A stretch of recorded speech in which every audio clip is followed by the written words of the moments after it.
Welcome to Fact or Freestyle. We discover hidden secrets of BMX. And now we're going to find out what's going on. Let's see how far down this rabbit hole we go.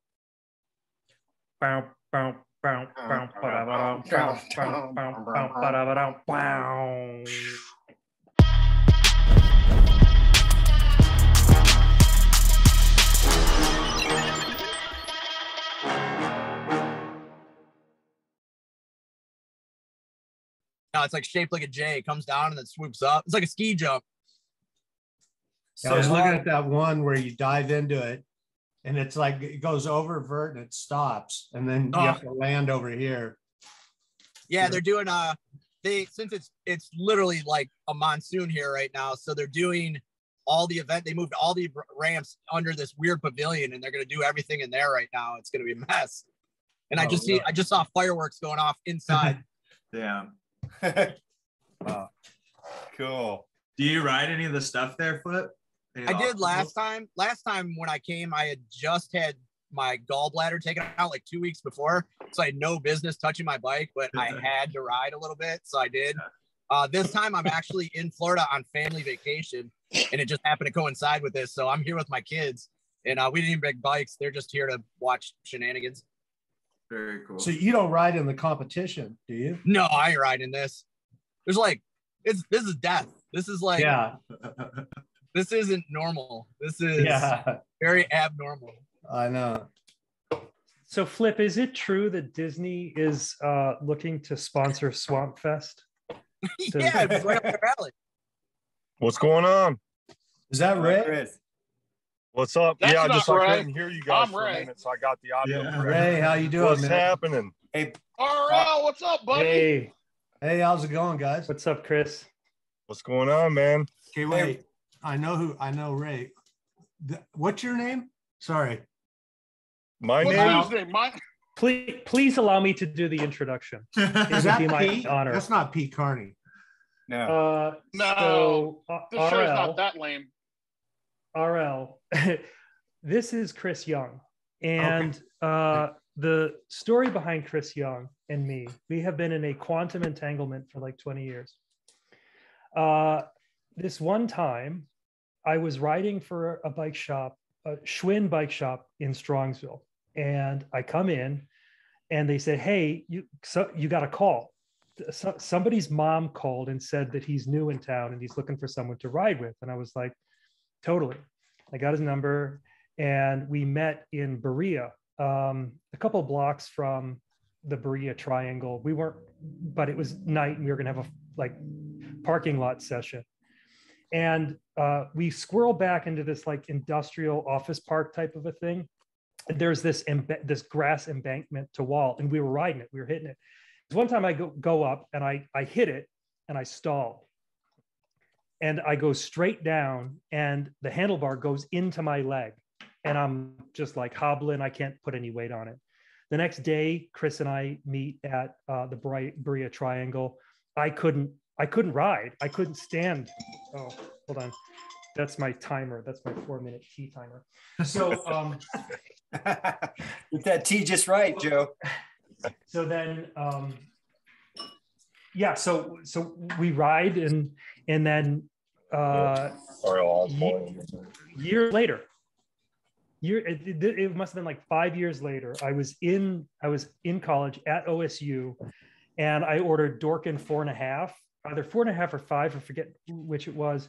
And on the screen comes Chris Young's part. And I go, I know that dude. Now, why did I know so much about him?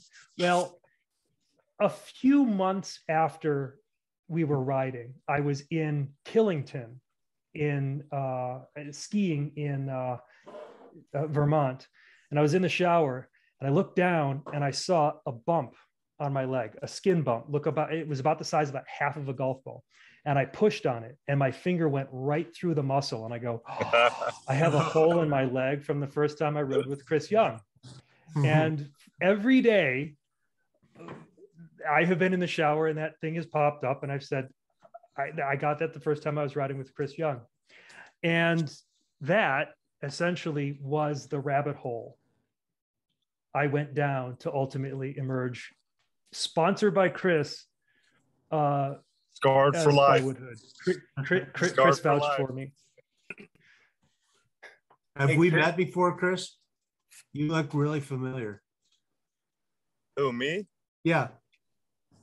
Yeah, I believe we met way back in the day on a bully tour. Oh, really? Wow, long time. Yeah. Yeah, Cool. I was a little kid just out riding, you know, and I got to catch one of your guys' shows. Oh, cool. We've been chatting back and forth a little bit on Instagram, so Okay, good. so Yeah, my memory's not like that's okay. I have moments.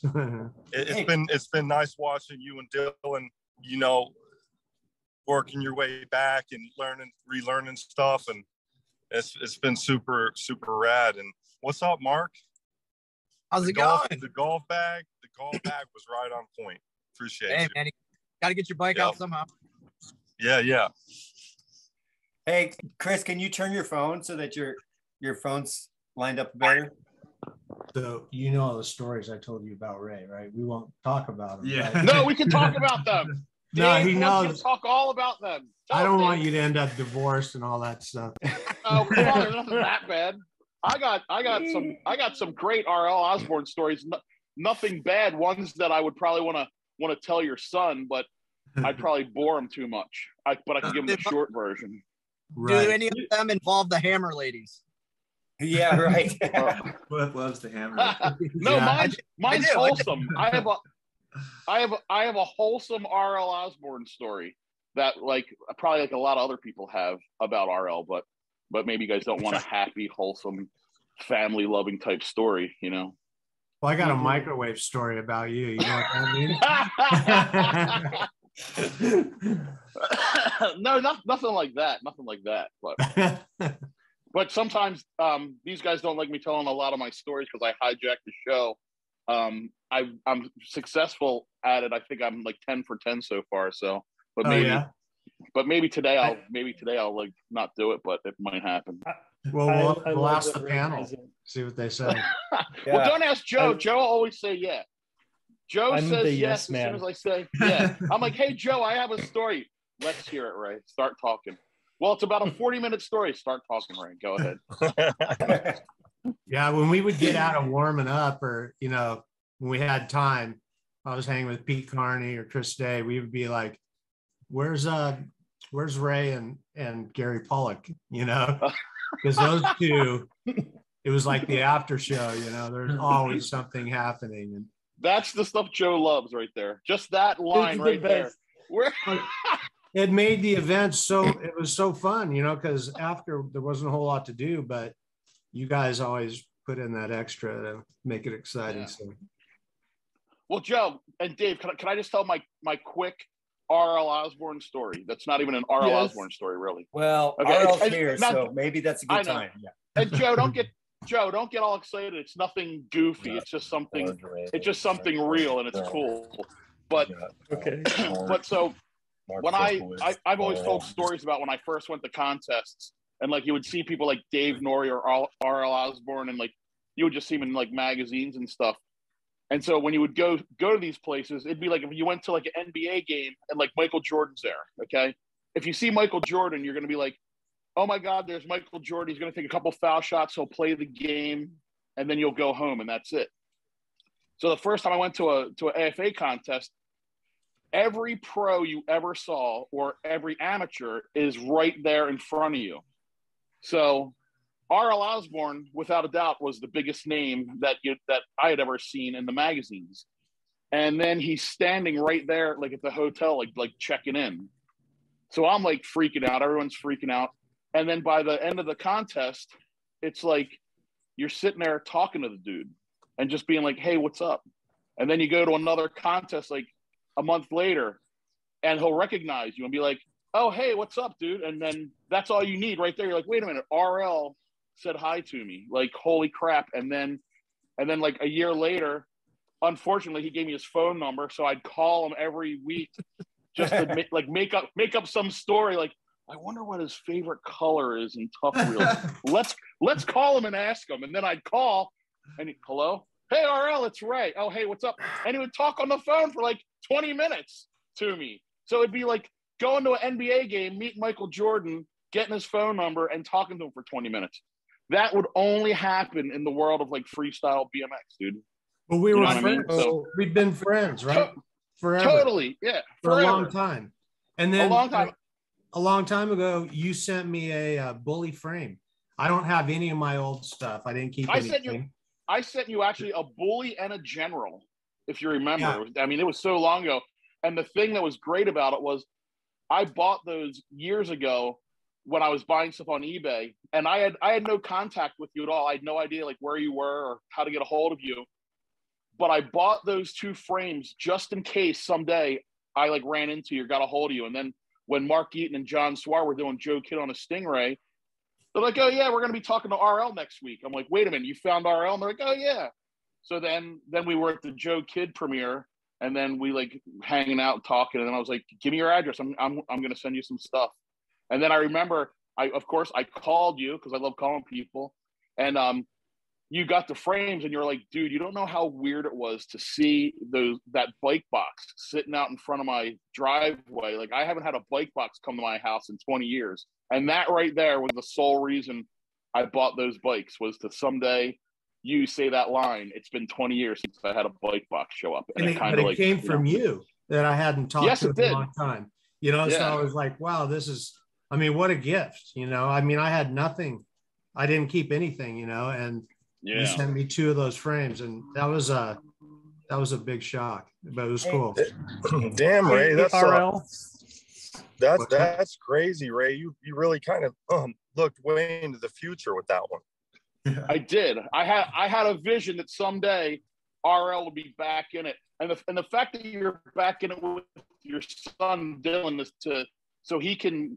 I mean, he probably already knows and maybe knew a little bit, but to know how big of a dude you were in the sport, like, I mean, of course now he knows, but in the beginning, I'm sure he was probably like, wow, like my dad was known by a lot of people and super well liked. He wasn't. It's just something that you two can share. Did you hear this story, Ray? I did not hear the story. What story? Tell Ray how you discovered that your father was RL Osborne. Well, this is the best shit. That was like it's so funny. Grade, so yeah, that was in 3rd grade, but it was like I was at the school library just flipping through like I think it was I don't know what kind of book it was BMX related, and there's pictures of him in it. So that was like, I think he hadn't mentioned anything about it until we asked him about it after seeing that. That's crazy. Yeah. Once he got back into riding and I started doing this whole thing with him though, like I still didn't have like a full idea of like the impact and what, it was like for him back then. I think it wasn't until like the Buckeye Bike Show and seeing just like how people reacted to seeing him in person. Like that's kind of when it hit me, But before we go any further, Ray, I have not introduced you to my son. This is Dylan. This is Ray. Yeah. You guys need to What's know up, each buddy? other. Yeah, I've definitely heard a lot about you. So yeah, I feel like I've known. That's awesome. Yeah. And Ray has done a backflip. Oh wow. No. Yeah. Nah, see, that's your dad's brain injuries kicking in. I've never done a backflip. I was on a show where we taught a girl how to do a backflip, but I ain't doing a backflip, RL. No way. I can't tell you how you'll good be doing that a backflip before. that just cleared up my entire life because I'm like, Ray did a backflip and I can't do one. Shit, man. I was feeling no. There's actually a lot of people. There's a lot of people that can't do a back, like dudes that are like crazy good riders that don't do a backflip because it's like the mental part of it. It's so scary. But like people years ago when they first started doing them, I remember Steve Swope said a backflip's easier to do than a 360. He's like, backflips are nothing. You just lean your head back and they're simple, but it's the whole mental part. So yeah, I never did a backflip by another ramp or something. What's weird to me is that none of you guys can or will do backflips, yet Bill Allen has. Really? No, he hasn't. Hasn't done a. I've done a backflip. I've done a backflip. I saw it in the movie. It was in the movie, right? Yeah, I've done a backflip in the foam. That wasn't Jose. That was Dave Norrie. Dave Norrie was the stunt double in Rad. They say it was Jose, but they just said that it was Dave Norrie. Hey, I got I was there. That's why See? Dave is so pissed with this whole Jose vendetta thing, because Dave is actually the one who did the backflip and never got credit for it. Yeah, and then I had to come up with a Gumby. Jose 'Cause that was my comeback was a Gumby. You Gumby gotta do comeback. Gumby backflips. That's right. Hey, Dave, speaking of Gumby, I just passed by. I got to take a picture of it. It was a bar named the Gumby. Oh, Oh, wow, kidding. weird. But yeah, let's go back about backflips. So I got a good story about backflips. I was at Rampage, Moliterno's place, right? Yeah. With Dave Mirror, and he couldn't do backflips. So he's like, I need you guys to help me. So we're on the box jump with a blanket. Each guy has a corner of the blanket. It mirrors on a 16-inch kid's bike, and he's trying to loop, and he's coming up short, or so we're breaking this fall with the blanket. Wow. Oh, wow. And then he started getting the rotation. He's like, okay, I got it. Goes and grabs his bike, full speed, backflips the box jump, and that's how Dave Mirror learned backflips. Yeah, how old was he? What age do you think? Do you know what year? And that was probably 95. 95. Yep. Joe, what's his age if it was 95? What's the No, math? it would have had to be before that.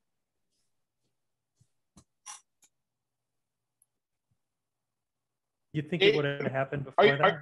Are you talking Dave? Are you talking Dave Mirror's age? Yes. What is it? He was born in 74. Yeah, in 95, he'd have been already 21. On an 18-inch? Yeah, no, it was before that he would have learned it. They were doing backflips at Sprocket Shop shows in 91, 92-ish, maybe somewhere. Yeah. Somewhere, Yeah, right? Kind of blurry back then. A lot of years been by. You know, Chris, A ironically, lot of beers. Rampage is where I actually met you, Chris. Yeah. Yep. And you actually taught me how to do double peg grinds on one of the rails there. Yep, I remember that.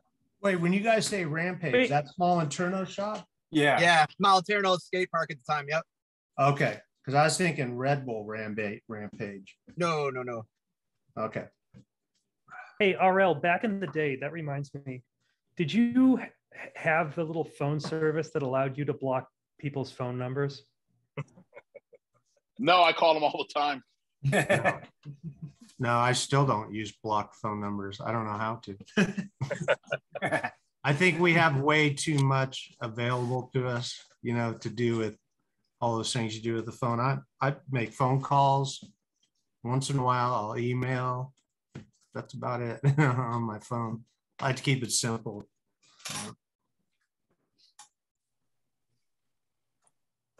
That was an awesome story. See, Dave, this is gold. He can't send an email, but he went on tour back in the 80s with like Mike Buff and traveled the world, set up a world tour, whatever, went everywhere with no GPS, no cell phone, but he can't send an email. Like, figure that out. Come on, RL. Tell me, how many ways do we need to have? How many different types of communication do we need to have? All of them. To contact somebody. Yeah. I mean, I'm with you, RL. I'm with you. It used to just be a phone number. Now it's like, no, it's email and then you hear these people that are like he throws out stuff like, I've never even heard of it, and it's like, it's just confusing. Yeah, RL, when I go to schedule the shows, it's trying to figure out which way. Did I communicate with Mark Flip on Instagram, or did I send him a text? Did I do it on Facebook messages? Like all these things. It's hard to keep track of it all. I don't know why you didn't just beep me. Yeah. You have a beeper? Or pager? Beeper, yeah. Absolutely. Hey, we were going to talk about that connection there, Mark, So it looks like Bob Harrow's joining us too. Are you on Bob Harrow's phone, right? I was going to see how long it took you guys to figure that out. I did that. I saw it right out of the gate. I saw it right out of the gate. RL's looking at it going, wait, was that really Bob Harrow? Oh, the name didn't Bob come got up. fat. Hey, he might send us a cease and desist letter now if he sees this episode, because if he does, I get it. If he does, I get it. Hey, Flip, Yes, sir. Can you hear me? That Colony 26-inch Eclipse or something, is that if you're pedaling, it's got a steep head angle, right? Like 75. That sounds about right. Yeah. When you're pedaling, your foot doesn't hit the tire. Not if you have I wouldn't think so. Not if you have a normal fork. If you have something that's raked out a bit, it might be an issue, but I wouldn't think so. Okay. What's the head tube angle of your 26 of that Haro? That thing is, I'm not sure. It's pretty raked out. and it's got a decent raked out fork too, though. And I know it's been around and it seems fine. And the bike Dylan and I are making, just we're in the prototype phase, which has been a long time. So I'm still waiting on that, but I was thinking about getting that Colony just so I could ride a steep head angle on a 26 while I'm waiting for my bike, Right. But it's a pretty good bike. I would think so. Yeah. I mean, a lot of those 26s are pretty well built for what they're going to be put through. I mean, people aren't riding off of houses and crap with them. Okay, cool. Yeah, I won't be. No houses. No houses. I'll probably call you next week on that. You got to learn backflips on it though. Yeah. Oh, okay, sure. Okay, how about a 26-inch fork with the poles for U-brakes? I tried to get S&M to make us some just because there's so many people starting to look for that shit, and it's not something they do stock. And they actually sent me videos of the fact that the 990 mounts won't, where they have to position them, won't let the brake pads reach the rim right. Yeah. So it's not working correctly. So we're going to come up with another option. I know Haro had a couple of those ones that came on their bikes. Might have to try to track another one of those down. Yeah, that's what I was thinking, is just using my Haro forks, because I have like a bunch of those things. Yeah, we do. Yeah. Okay, cool. Do you have those Colonies in stock? You can always try to use a brake plate too. Yeah. That thing looks kind of not into it. No. Well, I think my Haros will work. But do you have that Colony in stock? I believe so. All right, cool. Sorry, Dave and Joe, I didn't mean to take People loved to listen to dudes talking about that stuff. That was gold. Yeah, exactly. and out for it. And now we're gonna go. Dave's gonna go sell Colony on this. So I want to know, Mark, what's happening there at Swamp Fest? So is pro still starting later, or what's changed with the schedule? I did hear that they're starting in an hour or so. There is no pro or anything like that. It is whoever wants such an elitist. I'm sorry, Mark. He's such an elitist. He's like, when do the real guys go on? And well, David, we've talked about this. Dave say that? You really have Joe, to. In my defense, Joe, to my defense, one of our live remote broadcasters, Lee, is going to join in, and he sent me a message saying the pros start at 3:30. So I'm just quoting. He also is an elitist. I guess. Here's how you become a pro at Swamp Fest. You show up. Nice. When you come into the gate and you sign a waiver, the waiver literally says nothing other than "don't die." Really? It's pretty insane. It's pretty insane here. And they're riding now. I think they're doing the swamp rail, basically a 65-foot long rail over a cesspool of death, shit, piss water. And my kids are in there right now watching it, and they haven't come out full of mud and bullshit, so I guess it's okay. Yeah. They have an alligator cage too. They have an alligator cage. Oh, it's like the fence I'm going, that's only like 3 feet high, man. How many people are there? What's that? How many people roughly? I was supposed. Dude, there's definitely a couple thousand people here. A lot of people camp here. I kind of relate it to like Woodstock for BMX bikes. It's crazy. There's just so many people camped out. People stay up all night, drinking, partying, shooting each other with fireworks. There's motorcycles, there's bikes, there's even skateboards at this one. It's just the biggest party. There's even those dudes cruising around on those one-wheel things, jumping shit. Oh, no kidding. Don't they got a Flatland stage there this year too? Yeah. I talked to Nitschke a little bit about it last night. He was giving colorful Nitschke commentary about it. Yeah, I was actually supposed to go with Bill and go fishing with him and Volker early Friday morning, but I had a bunch of other stuff going on. But yeah, I got to make the Swamp Fest. I heard that shit's insane. Yeah, I would suggest anybody that hasn't made it to one of these should come out at least once. You're either going to love it or you're going to be like, oh my God, I'll never go back to that again. Yeah. Hey, RL and Dylan, are you guys going to hit the old school reunion this year at Woodward West? Yeah. I think we're locked in. I was supposed to make it there last year, which I was talking to you, but my daughter ended up in the hospital. So hopefully I'll be there this year and I'll get to have a session with you guys. Hell yeah. How's she doing? How's your daughter? She's great now. Yeah. Oh, good. Everything's good. Good. Thank you. Yeah, we're like 90. I think we're 100% in. Yeah, we are. We're going. Yeah.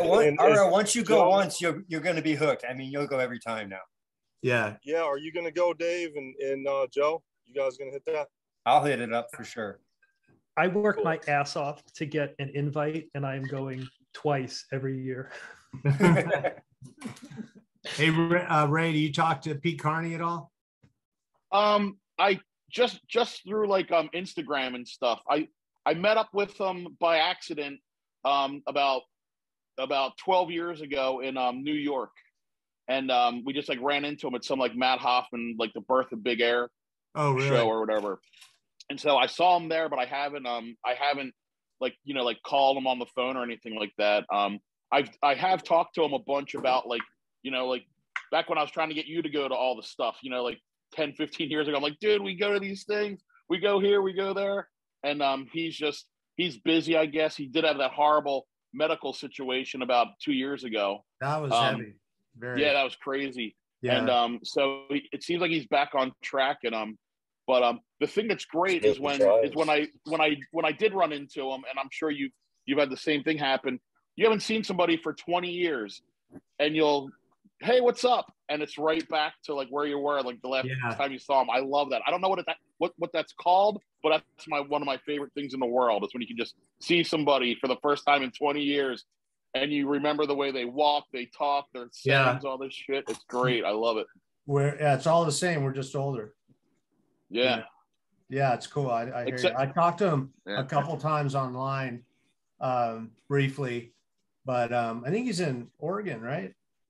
Yeah, he's up somewhere up that way. Yeah, up near where Scotty Freeman is. Yeah, Josh White. Yeah. Cool. Except Josh is in Thailand right now. Kickboxing. Bruce Lee. Yeah. Yeah.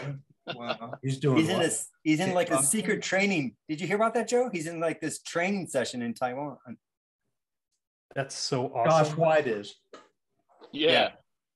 He's like going to be a ninja, like a real ninja. He's going to be. He's like just like barefoot, no shirt, jumping out of trees, killing people with his bare hands. He rode like a ninja, right? He was like he did. He totally did. Yeah, he could do anything. He was amazing. Being the young guy here, it's really cool to hear all you guys talk about all these people I looked up to growing up in the sport. It's really cool to hear. How old are you? I'll be 49 in December. But you're not that young. Well, yeah, 49. You guys were all at a level when I was 11, 12, 13 years old. I'm reading about all you guys in magazines and going, man, I want to hang out with those dudes and ride like those dudes. And, it's just cool to hear all the stories. I was more famous than all these guys, though, so don't listen to anything they say. Probably I was like way more famous than Ray, you're still more famous. You're still more famous. I totally am. I mean, when you're as cool as me, it's hard not to be that famous. Yeah. It would be impossible for you to be not famous. I know. You can't. For exactly the reason that you said. Yeah. Like, hey, Joe. I can't even tell you. Yeah. Joe, wait, hold on a second. I'm not hijacking the show. I'm not telling the story right now, but it's every time. I think RL and Dylan would like to hear the story maybe today, how my mother one-upped me on my microwave story. Yeah, that's a good one. Yeah. No way. Your mom? Is that my mom had a similar incident that made the Florida microwave story look like somebody planted roses somewhere. No. So then when you got home from Florida, you went to your mom and you said, Mom, here's what I did last weekend. Oh no, nobody found out. When I flew back from Florida in that contest, I thought the police were going to be waiting for me at the airport. I was a bundle of nerves. I remember I sat next to Joe Gertola on the ride home, and he's like, I'm telling you, Ray, them cops are going to be there, and you just better run. You better just run, man. And I'm like, I'm going to go to jail. I'm like, I'm going to go to jail.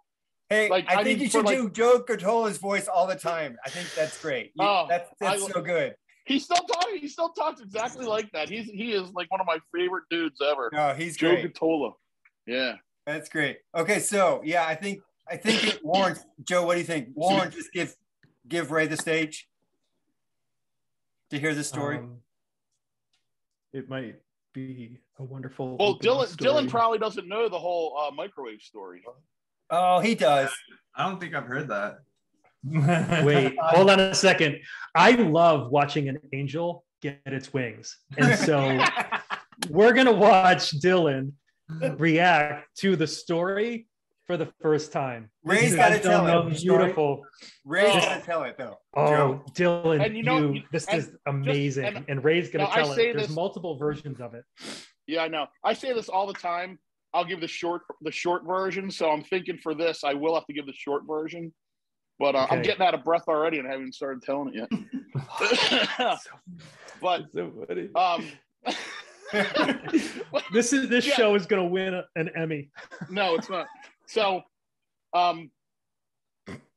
Ray, compose yourself. Take a deep breath, Ray. It's I can't. Well, because I have like 90 things to like open up with this story, but because it's all I know is R.L. Osborne was there. How about you, Dave? Were you there for that contest?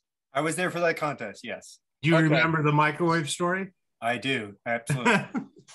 That's not something you forget. You know, I wasn't staying at the same hotel, but I was the next one over probably. I don't remember how far, but. Oh no. So take us back to that moment. Dave said I can't go to jail anymore because of the, what is it, statute of limitations or whatever it is. I forget. Statute of limitations. Yeah, that's something like that. But anyway, I got into the contest or to the hotel late on a Friday night, and I got beat up by a security guard, like roughed up, beat up because he thought me and this other guy were walking around the halls causing a ruckus, and we weren't. What? So the contest came and went. Now that's odd, right there. Just that whole statement is. Well, no. The whole thing is. I was with a kid, Luke Delaval. I'm like 6'2" and like 17 years old, and Luke is like 2 feet tall, 14 years old, and he's got a mouth on him. He's like a pit bull. He just like scream, yell, "F you!" This blah, blah. So he started mouthing off to the guy, and the guy started beating me up because, it's like, I'm going to take out the big guy first. Mm-hmm. But anyway, so I'm all pissed, and it's Sunday night, and we said, we got to get back at this place. Fuck this place. So somehow I got a large pillow almost of toilet paper, and I somehow went to the bathroom in it, wrapped it up, and put it into this microwave. It was a very, very large bowel movement.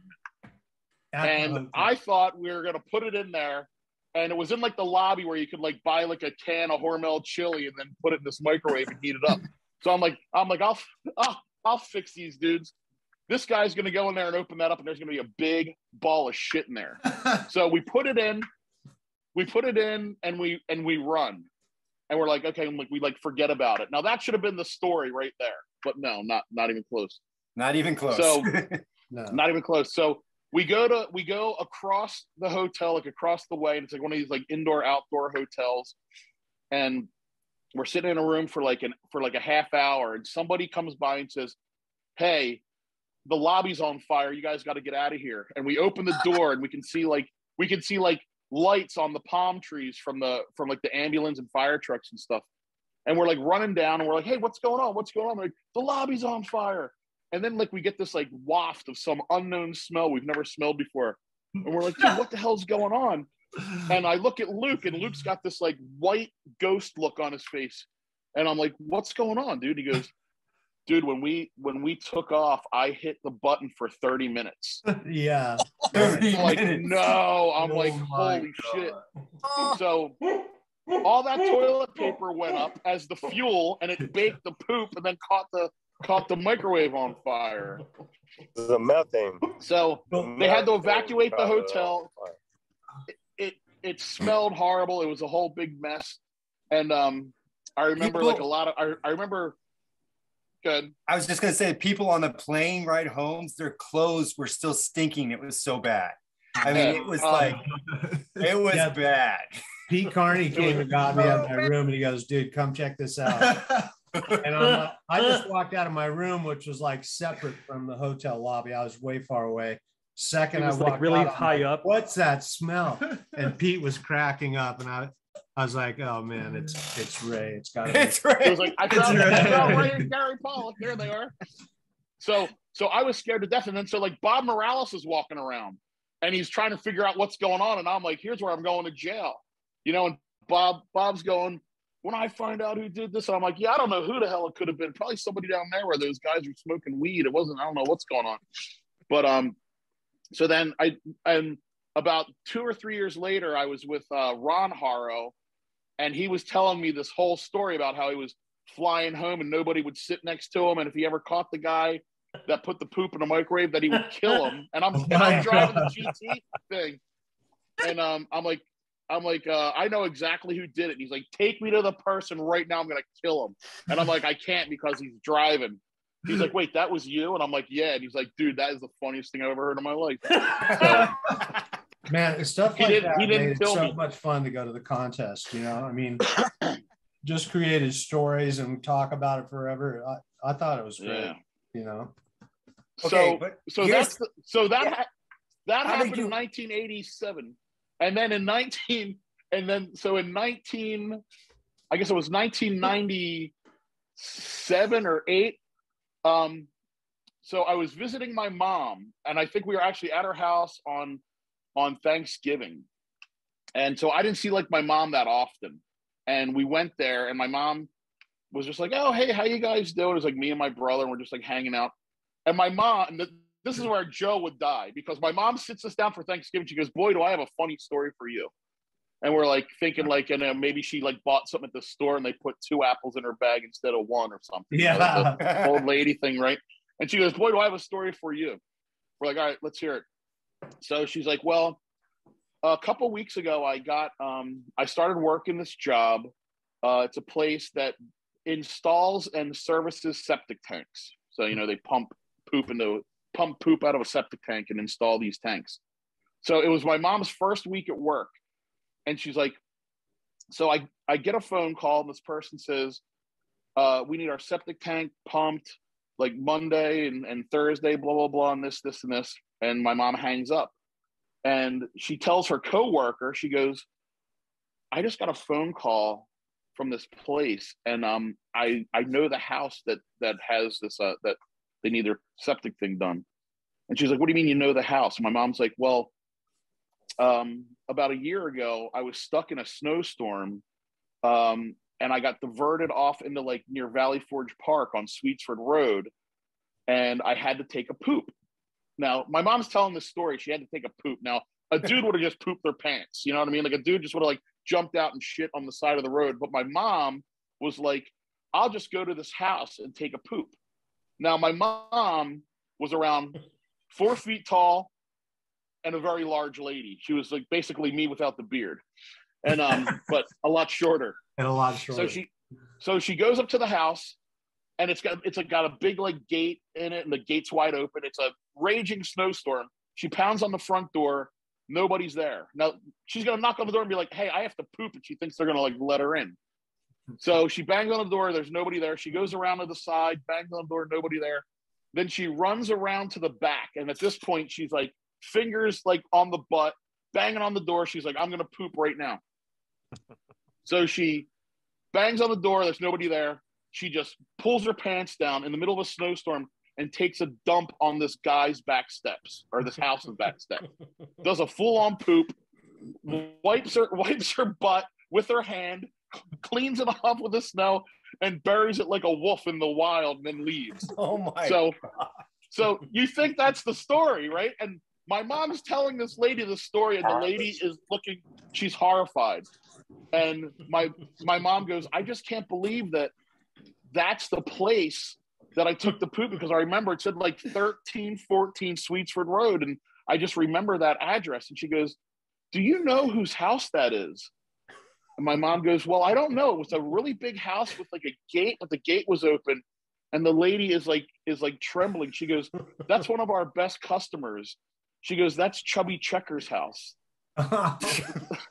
Chubby Checker, do the twist, you know, right. So my mom took a shit on the back of Chubby Checker's house. She shit on Chubby Checker's back steps. Well, I'm seeing Dylan's gonna have to look up who Chubby Checker is. So that was my savage. Yeah. But wait, it gets better. It gets better. So one day I'm driving for work, and I'm listening to Howard Stern, and they got Chubby Checker on, right? So I used to call the Howard Stern show all the time, and you could never get through. Like, it just rings and rings, and you're like, hey, I want to talk to Jose Canseco, and they're like, yeah, okay, and they never put you on. So they have Chubby Checker on, and he's like not that big of a star by now, you know. So people are probably just that Chubby Checker, big deal. I'm like, there's no way that they'll like put me through. So I call, and it rings. It rings twice for like Stern show, and I just go, my mom took a shit on Chubby Checker's back steps. They go, hold on one second. and then I hear them, and then I can hear like the Stern show in the background. And then the dude clicks back on, he goes, what's your name and where are you from? I said, I'm not telling you any of that shit. He goes, okay, we'll just say you're Bob from New Jersey. I'm like, that's perfect. So like, all right, we got Bob from New Jersey. He's got the story here. And then I told the story I just told you. And the whole time I'm telling the story, Chubby Checker's there. He's like, I don't remember this. And they're playing all these like bathroom noises and like fart noises while I'm telling the story. But I was like, yeah, my mom shit on your back steps. And they asked him if he saw it. And he goes, I don't even know. So that's funny. That's my factor freestyle for today, Joe. Yeah. Did you talk to Sal, the stockbroker? Was he working there? He was there, but it was the guy Will answered the phone. I recognized his voice. Oh. And then like I didn't talk to him long at all. But the Southern dude? No, Will is this other guy that's actually from Pennsylvania. The other guy is Richard Christie. Those guys are hilarious. Yeah, I haven't listened to the Stern show since that Artie Lang dude left, but I used to listen to it all the time. Yeah, he's pretty funny. But Bubba Booey. That's my BMX story. Dylan, aren't you glad you tuned in today with your dad to hang out and hear poop stories? You're just backing up everything I said. You know, he's believing me now. So James McGraw told me the story. He took his kids to some BMX event, something or other, and he gets a call from the school the next Monday, and she says, principal says, Coda's been lying. And he's like, Coda, what are you doing? And she goes, well, he said that you did such and such. And he's like, yeah, we did that this weekend. And she goes, because he's hanging out with all his BMX friends. And she goes through the whole list of things that Coda was saying that they were doing, because it sounded like, it sounded like what Flip's kids are going to say about Swamp Fest. Right. And they were like, so he's like, not lying? No. Great. No, it's real. Hey, I meant to tell you, Joe, you were telling me on doing those spins on the back pegs, you said to put my kind of my heel on there. Yeah, did it work? You know, to kind of center the axis or whatever that was. But yeah, I'm using that. I'm like, well, it works there. So I put it into like 3 other things I'm trying to learn. That's really helped me out. So awesome. do I owe you any money for that? No, not at all. Okay. Here's what you owe me. When you find another nuanced technique, tell me. Okay. Because you'll find something in there and like tell me what it is. That's it. Yeah, there's so much to the spinning tricks. There's so many little things that you got to pick up on. You know, it's not like you just do it a million times and it comes. You got to actually think your way through it, you know? Yes, that is probably my favorite part of riding, is when you do the same thing, you see it the same way, and then all of a sudden you see it differently, and it's like, wow, something literally just opened up in front of me. Like I saw it differently, and that it works. It's like all of a sudden everything comes together, and then the next day you're like, okay, I got the secret to this trick. And the next day it doesn't work. Yeah. You know what I mean? So you go back to your old way and it's still all screwed up, and then it's a mess for me. But I've been doing this thing lately where like if I'm practicing for the UCI contest, I am now learning how to get myself into the mindset, because you know how sometimes you have really good days and sometimes you don't have good days. I am telling the story of how like my riding career got me there. That seems to work, where you get yourself in the same mindset, and then the next day, and like your muscles just associate with that. So try that out. Hey, welcome, Bill. Welcome, Bill Nitschke. That's it. What up? You got Bill Nitschke in the house. Okay. Hey, how you doing, Bill? I'm doing great. I'm going to show you guys why. Bill, are you literally Show me is right now, and it's storming like a. What up, Flip? I'm pointing at Bill. Bill's right there. Some of the gnarly stuff is going down in there right now, you guys. It's incredible, the riding that's going on in here. So I just ran over here. I just saw that Dave hit me up. He's like, yo, 10 minutes if you can join. And I looked, and it was like 20 minutes ago. And I was like, oh, I got to go. I got to go do this. I'm having too much fun. So I had to run over here and grab you guys real quick and see what was happening. But that's what's going on inside right now. Cool. Are you riding? Are you riding, Bill? So I rode for about 2 hours a day on the Flatland platform that Chad the Group put up there, the Deco platform. And wow, man, that's all I'm going to say. I've rode on some things before, but wow. We made it look pretty. Flip knows what we're talking about. He saw how flat it was. It's about as flat as my pinky finger right there. It had humps higher than my pinky finger out there too, man. It was like, yo, the first decade I did right in the middle of the floor, it felt like you were on the center of a trampoline. I just barely jumped, man. I was like, whoa! I went to the moon. Wow. It was pretty fun to ride, though. We had a great session on it. That's if you're a true professional, it wouldn't have bothered you. Ooh. What was that? A plywood surface? Yeah, so it's a platform that's about maybe 4.5 to 5 feet off the ground, and it's really old. It was a good sized platform, and then Chad put some new plywood over the top of it and tried to screw it down, but trying to screw into something that's really not underneath it anymore. Yeah. So everything was just kind of moved, and wavy when you rode across it. You could feel everything, but the faster you go, the better it is.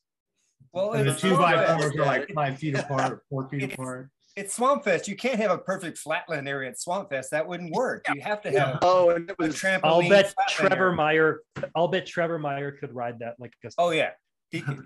He can. I could definitely do my Gumby on it. That's for sure.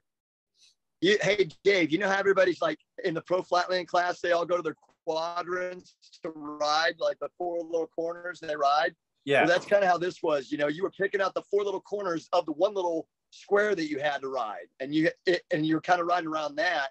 And then the perimeter of it, there was like maybe 4 feet around the perimeter of the whole thing, but that was the old plywood.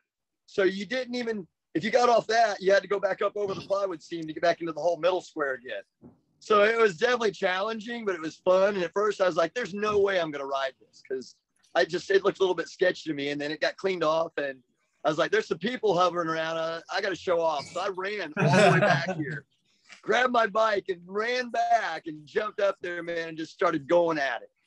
How many riders? It's pretty good. How many riders were there? Like how many Flatlanders were doing Flatland?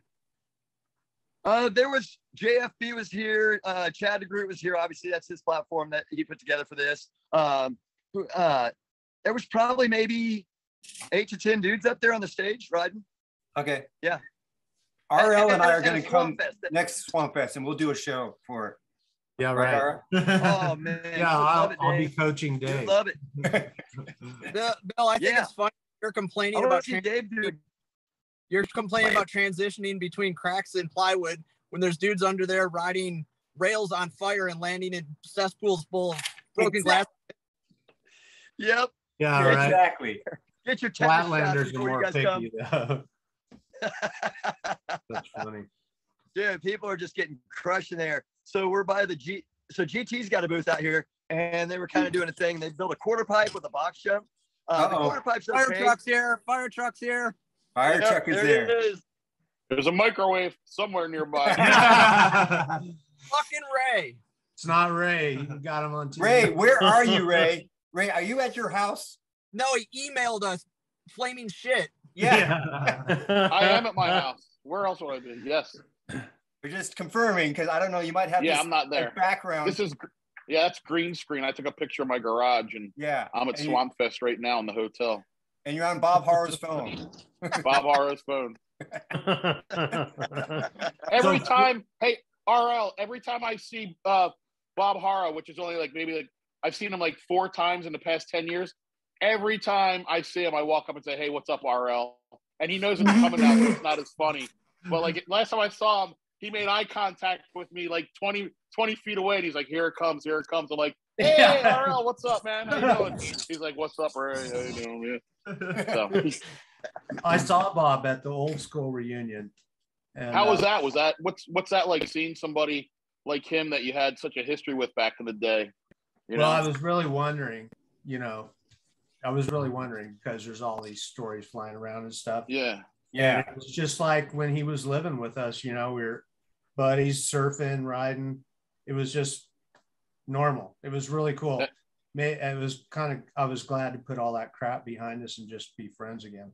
Yeah. Yeah. That's awesome. Yeah. Well, that's what I mean by when you see somebody for the first time, even if you had bad stuff, good stuff, whatever, I think when you see each other and it's real and you're face to face, I think the good stuff comes back out, like the memories of the good stuff. You know what I mean? So yeah, it's awesome. Well, we shared guys.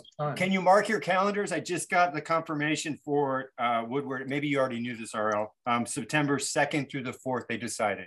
Is that what you had, RL? Yeah. I'll have to check that, but yeah. But yeah, and they want us to do another contest, Joe. They wanted us to do another Cash for Radness. Okay. So 2nd through the 4th, so they're adding a day then. What's the date? All right, Joe, we're flying out there. September 2nd through the 4th. That's Labor Day weekend. We're flying out there, Joe. Yep, I'm just sending it to my work so I can get the time off. Yeah, get the time off, everyone. You need time off. Cash for Radness. Joe, you seem kind of somber. Yeah, what's up, Joe? Yeah. Do you have something with Ray? You and Ray, you have something you need to work out with Ray on the show? No, not today. We usually not today. But why didn't you guys tell me it was flannel shirt day today? You didn't tell me it was flannel shirt day. Oh, you missed that memo. Flannel. Dude, flannel. I missed it.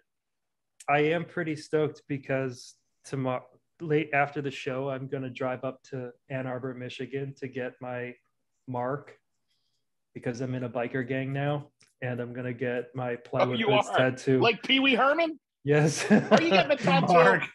Yes, I am. So you're prospecting right now, and you're going to get... RL, give him some advice about tattoos, man. Dylan, you don't have any tattoos yet, do you? Just one. Just one? Yeah. Right. I kind of want to get more, to be honest. What? Yeah. Right. What do you mean you're going up to get your mark? You're just joking, right? No. He never jokes. Joe doesn't joke about anything. So I am getting my plywood hoods tattoo. And it's going to be done. No, I told you not to get it. Are you really? You're going to get it. Yes. And it's going to get done by Pat Schrader, Afro Pat. Yeah. Is this your first tattoo? It's your first tattoo, right? No, it's not my first tattoo. He's got slippery when wet along his butt. Right on the tramp stamp. which is ironic because there's all the hair and it's actually not slippery at all. Yeah. Do you have? Can you show us what the tattoo is going to look like, or do we have to do the whole surprise unveiling bullshit? Hold on. Let me get it. Let me get it. Oh my God. We were at Old School last year. Big Island tattooed Mike Kranich. Oh, we did interview him. That was pretty cool. He got it was a Ramp Rats tattoo from, I guess, his skate park that he used to have. Or Mike's skate park. Right? Yeah. That's pretty fun. Hey. So what's new with you, Dave? Oh man, I've been doing a lot. I've been taking some advice from my financial advisor. Joe Sisman has been my hired financial advisor. So I went to Wales and I invested in a property in Wales and I bought a house there and we're going to Airbnb it. And that's my ticket to freedom, right, Joe? Isn't that the ticket? Yes. Yeah. So I am Dave's life coach on financial matters. And I'm financial stuff. And I handle his fame, so I'm helping to get him, to he's be my more fame famous. coach. Hey Dave, you have a Flatland coach now too, don't you? Yeah. Oh, I've got Bob Haro, which is also known as Large Ray. He's helping me. I'm Dave's Flatland coach. He's teaching me this game. He's teaching me this game called Lava, which is like you pretend like the ground's lava. The floor's so you can't lava. touch. So, and I got to do your run from 87. What was the year? 88. And 88. I was sponsored by a company. I don't know if you heard of Hammer. I was sponsored by Hammer back then. That's another one RL forgot. I hear you're going. RL, you sponsored me at a contest. I did. For real. Yes, you did. That makes sense. You were a popular guy. You were famous. I mean, it's only smart, right? I was. Hey, Dave. He knew stardom. He was like, that guy's going to be something. Yeah, Joe. What? He probably just didn't want me to put another poop in the microwave. Do we have to do something? It looks I don't know, Chris. No, just prepared for us. The holy stuff. That you're getting that? Yes. Well, I would dress it up a little bit, like put a camel behind that pyramid or something, or do something. Yes. And so you know what I mean. You want to just this morning, just I that drew right so on. honest, Get that You're right getting on. that. Get it on your cheek, That's a like beautiful Post work of Malone. art. And the all-seeing eye, man. You're gonna put that on your body. I just finalized the all-seeing eye today, and I had an interesting change of perspective. And so one of the fun things that I'm doing now is I'm structuring the religion based on the Stoke is I'll have these diagrams. And when I put the all-seeing eye, it actually changes my perspective. And so that, like, now I've experienced the magic of drawing the all-seeing eye, and I think I'm like totally culted up now. It looks great. I don't think so. Are you being Joe, Joe? Sorry. Are you Yes. being serious right now? Yeah, he's dead serious. I'm dead serious. It's the coolest shit ever because He's totally serious. because it actually works. It actually works. It's the coolest shit ever. I'm just Joe, mellow you personality that you're. I don't know what to think about it because you're like a Yeah, I know. Yes. Because who would say such a thing? I just can't believe that you had to leave and go and get that piece of paper and bring it back, because a 4-year-old could have drew that in the time it took you to go back and get it and come back. I know, but that was the original artifact. Well, listen, It has I'm magical you gotta significance. send that. How Listen, much time? I'm gonna use my Photoshop skills. Well, the drawing. Joe, I'm didn't gonna use my take Photoshop long, but skills. the conceptualization. Okay. We got to put the two hammer girls in between the Yes. pyramid and the two hammer girls. Oh man. There you go. Dave could be one. No and I more. could be the No other. more lame. No, like no more pain. Like That's there right. will be no more pain. Hey, Joe, I thought you were going to do the same plywood hood as James White. What happened to that story? I mean, you changed it. Well, I mean, you don't get plywood hood by doing other people's tricks. I don't know. I thought that was the thing. Chris, what were you going to say a little while back? You had something you wanted to add. Oh, I just wanted to ask. By the way, there's mine. Oh, nice. So no, I wanted to ask you how handling Joe's fame's going. He's doing better. He got a podcast. I was really excited for him last week because he shared that he got an episode on podcast. It turns out it was a segment that he did. But I'm working with him. It's a stepping stone. It's definitely moving up. I have him. His assignment. He has to do at least three nice gestures to random people each week. So maybe we can check in. Joe, what were the three nice things that you did this last week? So you know how we cut down all those trees? Well, our next client wanted to get a recommendation. And so I gave him a recommendation. The guy came out to my house to look at the job, which I was like, if you're building a boat and you want to see if a guy can build a boat, then you go and look at the boat. But when the guy cuts down trees, what the hell are you going to look at? But I talked to him, and I thought that was good because that's good. All right, squeeze it into my calendar. That's number one. Okay, what's number two? That ain't Joe. So Dave, I got a question for you. Yeah. What's property like in you got Wales? Yeah, in Wales. Yeah, we bought a tiny little 1-bedroom house, and it's like a townhouse.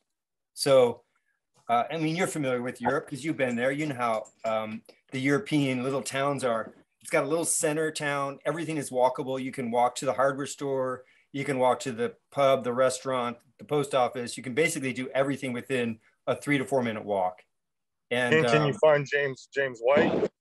Well, that's funny you said that because I did call James White. I got a UK phone number. I changed my SIM card, and I called him up, and I said, James, this is Dave Norton. He's like, really? He didn't believe that it was me because he didn't recognize the number.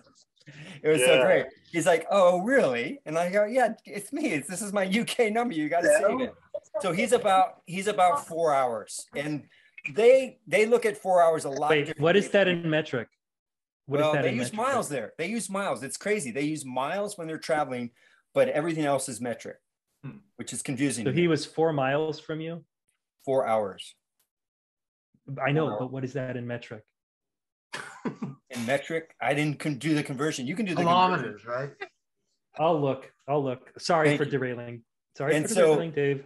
So they don't drive 4 hours that easily. Like we go, I would go to Portland in a heartbeat, right? And I'm like, I'm your neighbor. And James is like, well, we don't exactly look at it that way, but I'll take a 4 hour drive and, we'll go and have a session. So when I go back in July, probably end of July, we'll do a jam somewhere in Wales. I'm not sure where. Huh? Whoa. So did you say what the price of the house was? You don't have to tell me what you paid, just what is property like there? Is it overvalued? Well, I can tell you what I paid. I don't have any. Joe, is that okay? I don't know. I have to convert. Joe, is it okay if I share my personal investment? Yeah, let's share it. Carl Osborne? Speak your truth, Dave. Okay. Yeah, I have no problem with it, but I have to consult with my, my financial advisor. I understand that. I don't know if I'm, screwing up here. No, we paid about $180,000 for a very, very nice, completely redone floors, all appliances, tiny house though, 1 bedroom, pretty simple. You got a yard? Little tiny back, it's like a courtyard pretty much. Okay, I got one more question. Did Joe tell you to go look in Wales? Whose idea was that? Well, Joe said you need to just diversify your portfolio, and we basically have family there, so that made sense. And we're going to Airbnb it, so it will definitely cash flow. That's Joe's thing. It's like, is it going to cash flow? Send me the report once it's cash flowing. Oh my gosh! Look who it is. No, this is not Micah. Bill, how did you do this? Micah. What did I do? What up, Micah? Oh, wow. Hi, people. Oh, yeah, wow. Hi, people. Diversify your portfolio. Hey, I got an idea. Joe, there is so much energy in this chat room right now. You should bottle it up and sell some of it. Jesus. Yeah, I'm going to make the stoke out of it. I'm harvesting the stoke right now. Hey, can I just tell a quick story, Joe? I've been working to get Micah on. Welcome to factOrFreestyle, Micah. Here, you've got the whole stage for the next 20 minutes because I've been working on for the last month now And he's been in Sydney. He's been traveling all over. He's a busy guy. When he was in Sydney, it was 7 a.m. And I'm like, Micah, that's pretty early. He's like, I'll try to make it. And then his alarm didn't go off. And like, you know, now he's back. You're in Chicago area, right? Is that where you're at now? Yeah, just came back. Nice. So welcome. How are things? Yeah. Thanks for having me. Things are great. Yeah, I just came back from Australia literally this week. Landed in LAX. I had to grab a trailer full of ramps, drive it to Phoenix, drop it off, came home to see my parents for the weekend, and now I'm back on the road again until pretty much, I don't know. It's going to be a while. Maybe June. Might get a weekend off, but then like I'm until October, November, December. Like it's nuts. It's a good deal. It's fun. What's the schedule like? Is there anything around California? Oh yeah, there's tons of stuff. I mean, so not only do I announce for Nitro Circus, I also do like my own stunt team, and then Nitro also hires my team to kind of do like B branded shows too. So I got a bunch of stuff in Southern California coming up. I'm in Phoenix and Mesa next weekend at like local Walmarts. I have a big roller that like unfolds into this 3-story mega jump. Oh wow. And yeah, we have 2 shows. I could look it up. Of course, I don't actually know offhand where they are. But then the weekend after next, I am in. Let me pull it up. Where are we? We will be in Beaumont, California on the 15th, and then somewhere else in Southern California on the Easter Sunday. Cool. I don't know where. And then Henderson in Las Vegas on April 23rd and 24th. And how about Nitro Circus? What I would like to go. Dylan and I want to go see a Nitro. Yeah. You guys can come out. That starts in June and July. There's Southern California stuff on that as well. June and July. Yep. How do we get tickets for it? Do you buy tickets or you just go there or what? I'll take care of you. That's not a problem. If you want to come, I'll give you guys. Oh yeah, definitely. Thank you. Oh, yeah. Of course. Thank you. Yeah, I'd love to have you. Come on out. Great. I'd love to. You almost take the whole bag. I want to see the motorcycle quarter pipe. Yeah, it's one of the wild things. It's wild. It's just people falling 30 feet in the air from motorcycles. So Micah, there's so many questions that Joe and I have, and I don't know where to begin. So maybe you can just tell us a random story about. I mean, you've traveled with how many years? First off, have you been doing this, or how long have you been doing it? So I started my stunt team when I was a junior in high school in 1998. Nice. Yeah. Really? Doing shows ever since. There's a couple of years where I had to try to get a real job to make ends meet, but for the most part, it's been full on all these years. Oh, look at that. So you're on the road all the time. Hello. Wait, Hello, who's Dave that? Volker. Wait, sorry. Is that? It looks like Dave Volker. This is Volker. Looks like the Lord, right? No, that's Dave Norrie imitating Dave Volker right here. What up, Dave? What up? Good to see you guys. What's happening, Dave? Hey. Partying like a rock star. Nothing new over here. Yeah, I can only imagine. Amazing. Are you watching your kid? You guys watching Cole Volker's about to ride in that USA Freestyle? They're live streaming it right now. Oh really? Oh, really? Oh, we got Lee. Wait, who's there? Lee is there, isn't it? Where's Lee at? We have somebody coming in. What did you say? Cole's riding in freestyle? Yeah, where are they streaming it? It's you. I'm watching it right now. It's a USA BMX Freestyle. I have it on my screen, but like Joe, can you pull that up? Right now, it's the 55-year-olds going. If anybody wants to cheer on Team Old Guys, let's go. Yeah.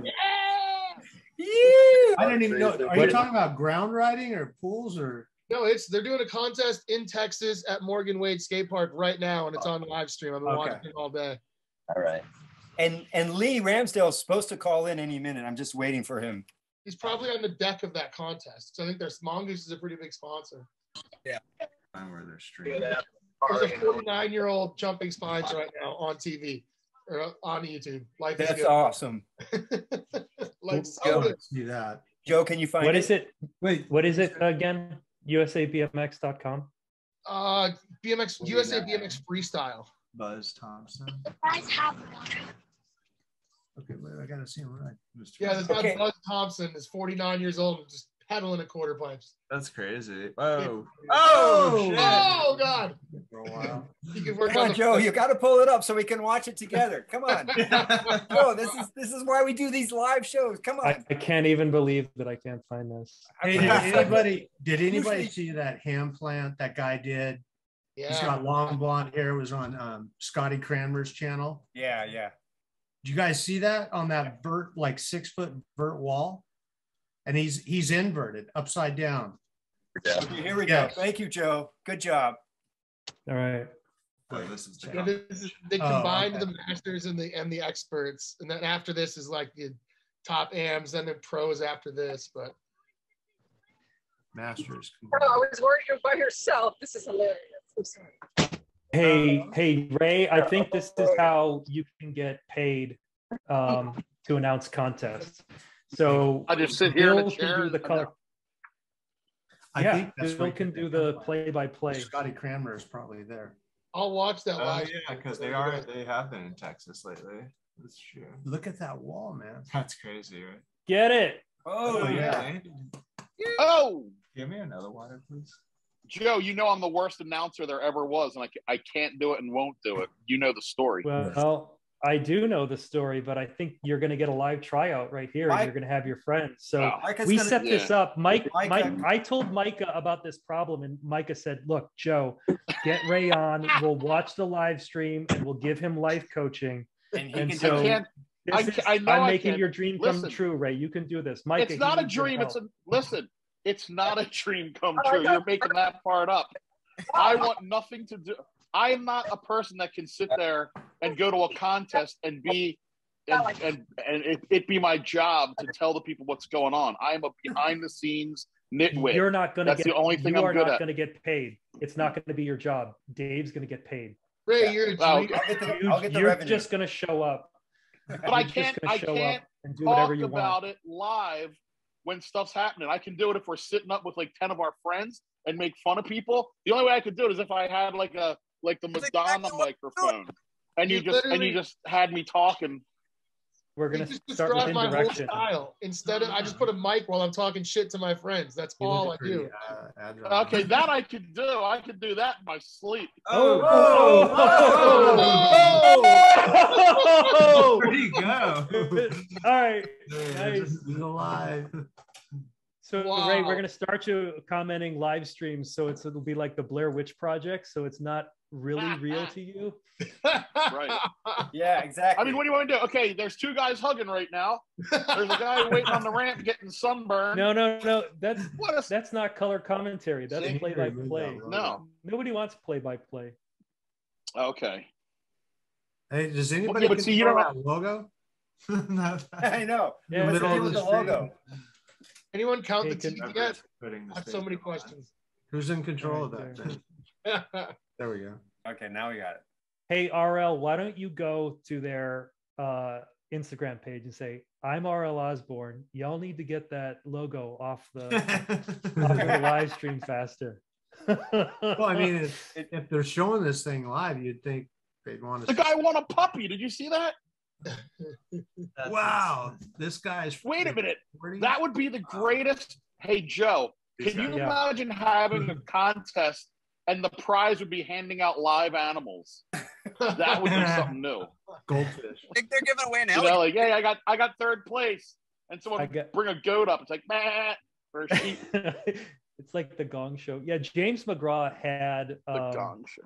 He had alligators at the first Battle in the Rockies, and he had this alligator, and the alligator's mouth was taped shut, and I was horrified by that. So I took Jason Rideout, I put duct tape on Jason Rideout's mouth, and I picked him up, and James and I posed with that alligator because I was not about to let the alligator be the only one who was being oppressed. Yeah, I wanted to show James that was not right. That alligator can't mouth pose. Yeah, no, exactly. I know. James was stoke hiding, which is its own sin. He doesn't scrub one word. That's always word. Hey Joe, can you bring up or talk about the photo you showed me when we were eating dinner a month ago? The photo of the grabbing the fence. Oh, where we found out our childhood was fake. Is that? Yes. And we should ask RL about that and see what he says. Yes. Because I think there's a different, his version of it will be different than what we're looking at. I think there's a reason for it or something. Yeah. You know what I mean? Yeah. I do. What do you got going on here? What are we doing here, Joe? Let's talk about this. No. Here we go. I hope. This is a very there we go. famous, because the thing is, I've seen that photo a billion times and I never noticed that. So then that makes me want to go back and look at every photo from every magazine. Oh, okay. So RL. Yes.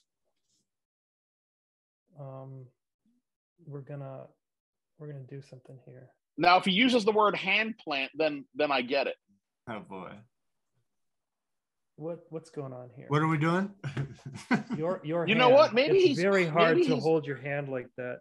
We're asking, were you grabbing the fence to hold on? No. It's just because you can see how it's just the angle of it. You can see how a couple knuckleheads having fun might. Well, first of all, I wouldn't do it that close to the fence, and I wouldn't grab the fence. I mean, that's false advertising, right? Those shades are sweet, though. Look at those shades. Joe, right from RL's mouth. You got to take it. You know. All right. I would never set up a fake trick and go, "Yeah, I can do this," and no way. Right. Good. Well, I'm glad. Ray and I are both glad to hear that because I showed that to Ray makes me feel much better at dinner, and I was like, Ray, we're going to have to talk to RL about something. Well, Ray, you thought I was holding on to the fence, man? I thought you knew. No. See, the thing is, we saw a thing where Skura buried his tires into the sand to do a surfer. Oh. And so then we were like looking through photos and we were like, wait a minute, here's one. This looks like RL's holding the fence, but we needed verification. Because we know you wouldn't hold the fence. Thank you. But we knew that dude buried the goddamn wheels. No, I wouldn't. I don't even with Dylan when we're riding, I don't like doing tricks I can't complete, you know. Surfing. I made a career on holding the fence. You know what I mean? Like I've never done a trick. I don't have a still photo of me doing a trick where it wasn't posed. That's what set off the alarm.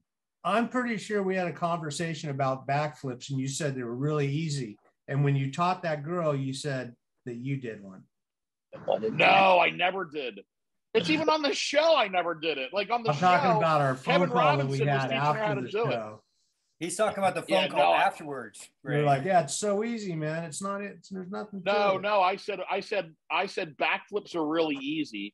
I mean, that girl learned a backflip. She never even rode a bike before that. She learned how to ride a bike 6 weeks before that. So I would never even come close to doing a backflip. But Ray, are you sure you just didn't get caught up in the conversation with RL and you're just like excited and you're just like, no, I did no. Wait, I would never ever. Here. I've never even. I wouldn't even. I can't even go off a jump. Are you kidding me? Do a backflip? Wait a minute. Come on. So you were teaching a girl that didn't know how to ride. You were teaching her to do a backflip, but you didn't have never done one. How could you? Hey, Joe, Joe, write this down. We are going to have to watch the maid show on a Zoom call. Yeah. And we're going to have to watch the whole show, and I will tell.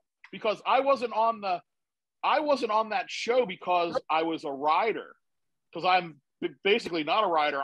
They interviewed 30-some people to be the coach for that girl, and they picked me because I could make fun of her and talk a lot of shit, you know. So Dave, that might get us a cease and desist. Yeah, no, we did. Yeah, we did. We talked on the phone. We talked on the phone about it maybe like 5 or 6 years after it aired. I had called you, and we were talking about it. And you're like, dude, I saw that show, and I was like, wait a minute, that's my friend Ray from back in the day, blah blah blah. And we were talking about like Dennis McCoy and all kinds of stuff. So yeah, we definitely talked about that show, but I never said that I taught her how to do a backflip, because that's the whole thing is I never taught her how to do the backflip. My friends did. I was just the dude. I was her coach, but I just talked a bunch of nonsense. You know what I mean? So I Wait, never. I want to understand this. So you were her coach, but you didn't coach her. Is that what I'm hearing you say? I was her coach. Dave, everything that I tell you, everything that I tell you is somebody else's stuff. I was so depressed when when I always remember you told me you could do a backflip. And I was like, man, no, missing the boat here. I've seen psychiatrists about it. Yeah, it was bad. I really depressed. No. And now you tell me do a backflip. No. Ray. No. You know what it was? No, there's no way. I was talking to RL about it, and we were just like, you know what it was? We were talking. I was probably real excited because I probably hadn't talked to RL in a long time. And then he brought up, hey, I was watching the TV and I saw you on the show and blah, blah, blah. And so maybe my words may have got confused, but I have never, even on my best day lying, my words, I gotta remember that. My words got confused. It could be my memory. It definitely be my memory. Yeah. But man, that's true. Yeah, I was like, am I gonna have to do a backflip now? Are you doing okay now, RL? Have you accepted it, or are you still? Is it still a challenge for you? Since Ray came on 20 minutes ago, I'm feeling a lot better. All right, good. He can't do a backflip. Here on Factor Freestyle, we can Everything's lifted. I can see again. Yeah, you feel a little bit lighter, huh? Yeah, I do. It's like my life's coming together. Hey, Micah, I would love to hear a story from you because I think you have a lot of stories. So I'm not putting you on the spot, but I'm putting you on the spot. Can you just think of something, I don't know, that maybe you don't tell often, or something that's kind of random? I got it. So Micah, you are doing the show stuff, but at some point you went down that rabbit hole for the first time. What was that like? Which rabbit hole do you want to talk about? I mean, there's so many different aspects of where my life has gone array, trying and as far away from home as possible. You know, like I've been in Oklahoma parking lots, you know, sitting under trailers, elbow deep in engines, trying to figure out what's going on and how to do it, and not having any sort of help. And you know, miraculously, a cowboy comes out and helps me, you know, fix everything up because they're like a weird Ford Power Stroke head, or you know, having wheels pass you on the highway. Hey guys, how you doing at the headquarters? Lee. Whoa. Hey Lee. How's it going? Good, Lee. We're just watching the live stream. We're out here at the USA BMX Freestyle event. Yeah, All right. Look, Koji Kraft is here too. Interview Koji, him. Say hi. Interview him. What up? Hey, look at this. Look at all these guys. Interview Koji. He's got stories. What are you doing out here? Good story. Talk about how you knocked yourself out in Hawaii in front of 1,000 students. Let's talk about knocking yourself out in Hawaii in front of 1,000 students. Michael will know more about that because I don't remember any of it. Just make something up. I remember waking up and being like, I got to get out of here. And then I was like, where's my bike? Like, your bike's down.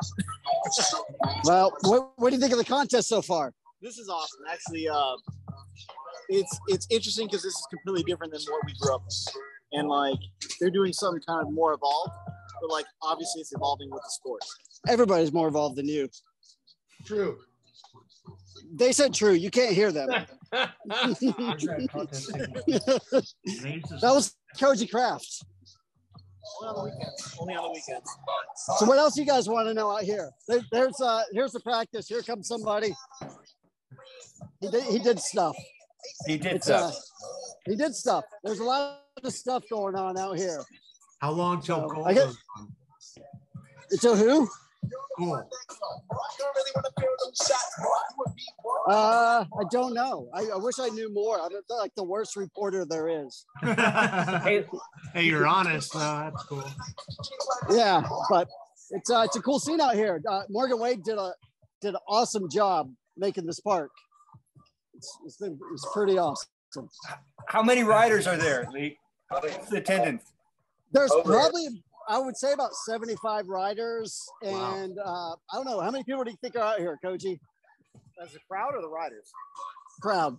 Probably about 100 or 2. Oh, wow. Yeah, a few hundred.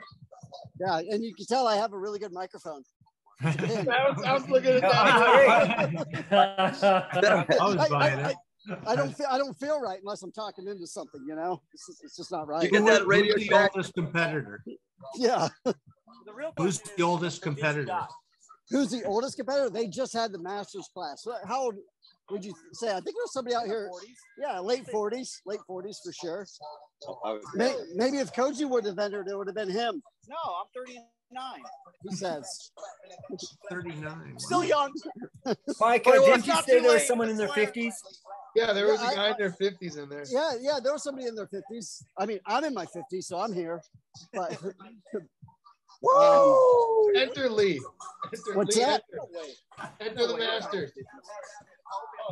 Sorry, you're breaking up over there in headquarters. Quarters. Oh, what, it's not headquarters? No, you got it right. Yeah, Factor Freestyle headquarters. You got it right. Yeah, Factor Freestyle headquarters. Ronnie Napolitan's the judge. How's judging? Judging is great. There's a lot of riders here today, so I think we're going into expert right now, and then elite women, elite men. Can you hear them at all? Yes. Yeah. Okay. Yeah. I was just making sure. He's just so judgmental. Ask him what it's like riding mountain bikes and judging BMX events. Hey, there's Micah. Hi, Yeah, Micah. Micah also riding mountain bikes and judging BMX events. I just rode my BMX bike the other day, and it was pretty painful. I'm going to be honest, Micah. Hey, did you see Micah jump the big airbag? I did, yeah. No. What? Yeah, when was that? Like a couple of weeks ago? That was like a week ago. A week ago we did that. Yeah. No, he's on the he's giving up announcing back to the Nitro riding. Oh yeah, with Shredder now. Lovely, nice. Yeah, now he's a shredder. Perfect. No, I didn't see that. I'm sorry. Instagram maybe just didn't want me to see it. So this is great because nobody can hear what you guys are saying but me. We're talking a lot of junk about you right now. Yeah. So this is but that's the judging stand. 3 judges. We got Ronnie, and then Morgan Wade and Mike. Let's talk to Kyle Carlson. Let's talk to Kyle Carlson, please. Kyle Carlson, this is for Factor Freestyle. Tell me about this event. We are at Dodson Skate Park. Where are we? We're in Texas. We're at Longview. We're in Longview, Texas. The expert class is about to kick off. And these kids are really damn good. And they're probably going to be the pros of tomorrow. So it's an exciting event. A lot of great riders. Awesome crowd. A lot of good brands supporting it. This is boring. Boring. Let's talk about IPAs. Talk about alcohol. Talk about UFC fighters and strippers in Vegas. He's super hungover right now. You need to hit that bait pen. No. Yeah, hold on. Now we're talking. How many drugs are being consumed at this Olympic qualifying event? I don't know. You're not here. So we have no idea. Oh, I'd be going crazy there. Don't worry. You'd smell like skunks under all the ramps. Where are you at, Micah? Oh, I just got back to Milwaukee. I was in Australia and Phoenix and everything. So you're probably jet lagged like crazy. Yeah, it's been a weird couple of weeks. Yeah. Here's a pole jam. That sure is. That is a pole jam. Yep, this is Tony D. He's sweating. He's sweating real bad. No, I'm not. It's ice. I swear to cow. Yeah. Hey, we got a question for Tony D. Oh, you got a question from Tony D. Tony D. Is that Tony D from like Haro? Tony D? That Tony D? Yes. So, for Haro? Like, this is for Factor Freestyle. What do you? Go ahead. On a scale of 1 to 10, how pissed was he when How pissed was he at Dave Norrie for riding for Chad DeGroot in the X Games? On a scale of 1 to 10, how pissed were you at Dave Norrie for riding for Chad DeGroot at the X Games? Okay, wait. One more time. From 1 to 10, how pissed was I? That Dave Norrie rode for Chad DeGroot, Deco, for the X Games. Oh no, I rode for Chad DeGroot in place of Chad DeGroot. He doesn't remember. 1999. 1999. Remember? So was that, okay, wait. Where was that? Was that? It was at the X Games. San Francisco. 99 would have been San Francisco. Probably wasn't paying attention. Yeah, you don't remember Dave Norrie? Like Chad didn't want to go, so Dave got on his bike and rode. You were mad. He was mad. He doesn't know it. He blocked it out of his memory. Hey guys, this is what being senile looks like. Or hot. No, it's literally 100 degrees. It is literally 80 degrees here. He says 100. Oh wow. But, Can you give me a better question? There you go. he wants a better question. Better question, Joe. Come on. Just so I don't look like such an idiot. He says he sounds like an idiot. He does not like that. Any other question? Any other question? I recommend you take one. I've waited 2 years to ask that. I got that was the one. That was the only one he wants. That was yeah, the only it. one. That's the only one I have. Yeah. I have no himself. unanswered questions. He can redeem himself. He could just tell a story. No, not in them. In me. Just tell a story. A story. Dave Mira got $42,000 to visit Guatemala one time. Why? Do a demo? No, because he's Dave Mira. Oh, that's the whole point. Yeah. So there was the story. $42,000. $42,000. They could have given him one extra $1,000. Yeah. Why wasn't it 43,000? 43 is the magic number. Oh, that is true, huh? Yeah, you are. Yeah. He wasn't on that game. Yeah, you weren't on that game. No, I was. Could have done better. I was just looking for a free trip to Guatemala. Poor that was my level. Poor management there. Poor management. You can't hear what they're saying, but they're saying a lot of curse words at you. I believe them. We can tell Lee what to do. He's like our puppet. I am your puppet. You're like Nobody our knows. puppet out there. Micah, hey, Lee, tell Tony I said hi. Hey, Large Ray says hi. He got excited about that. There he is. Yeah, he said him I like. Tony, what's up, man? I haven't seen you in a long time. He wasn't the one that put up the. No. Yeah. He's amazing. I love him. Did you hear that? He said you're amazing. He loves you. He's got his stuff right, man. He knows. Yeah, he says he's got his stuff right. What's that? I said, can he ask me questions? I can Yeah. probably answer his question. Large Ray, he wants you to ask him a question. How bad are you still looking for a Haro Dart bicycle? How bad are you? How bad is it? Like, are you looking for a Haro Dart bicycle? Honestly, we have one in the Hall of Fame in Tulsa, our new Hall of Fame. We have one there, and Mike King still has them. Those are the only two I know about. Actually, I lied. We have the Diamondback version in the Hall of Fame, and Mike King has the Haro Dart that I really, really want, and he supposedly it's $500. Wow. I had one in the box, and I sold it for $100. He said, Ray had one in the box, and he sold it for $100. Can he buy it back, and I'll give him $5 for it? Yeah, he'll give you $5 for it if you can buy it back. What? That was the last time I talked to Tony. That's what we were talking about. Oh, what's all that noise? What happened? Oh, some kids just collided on the course. Yeah, two guys fell. But in the meantime, here's a pole jam. They like slammed right into you. Look at that pole jam. Wow. Those kids just got worked. Yeah, they did. They seem to be. Oh. That was bad. Ooh, one guy slipping off. All right. We got head judge Mike Laird coming up here if you want a word from him. Yeah, we do. He's Micah, what question we have for the head judge? This is for factOrFreestyle. This is head judge Mike Laird. I can't. Yo, what's going on? It's Micah. Mike Laird. Oh, Micah, what's There's a lot of us. There's a lot. Large Ray. A lot of us. No, you can't hear shit. I can't hear R.L. Osborne. What's up? Oh, he can't hear you. You can translate. I'm going to translate. Okay, it's English to English. So what's it like being head judge? English. Same as always. These guys Yo, write that down. English to English. How's this event going compared to the other ones? This one is the most packed and action-packed one of the ones so far this year. So. How was that old guy class? That was pretty awesome.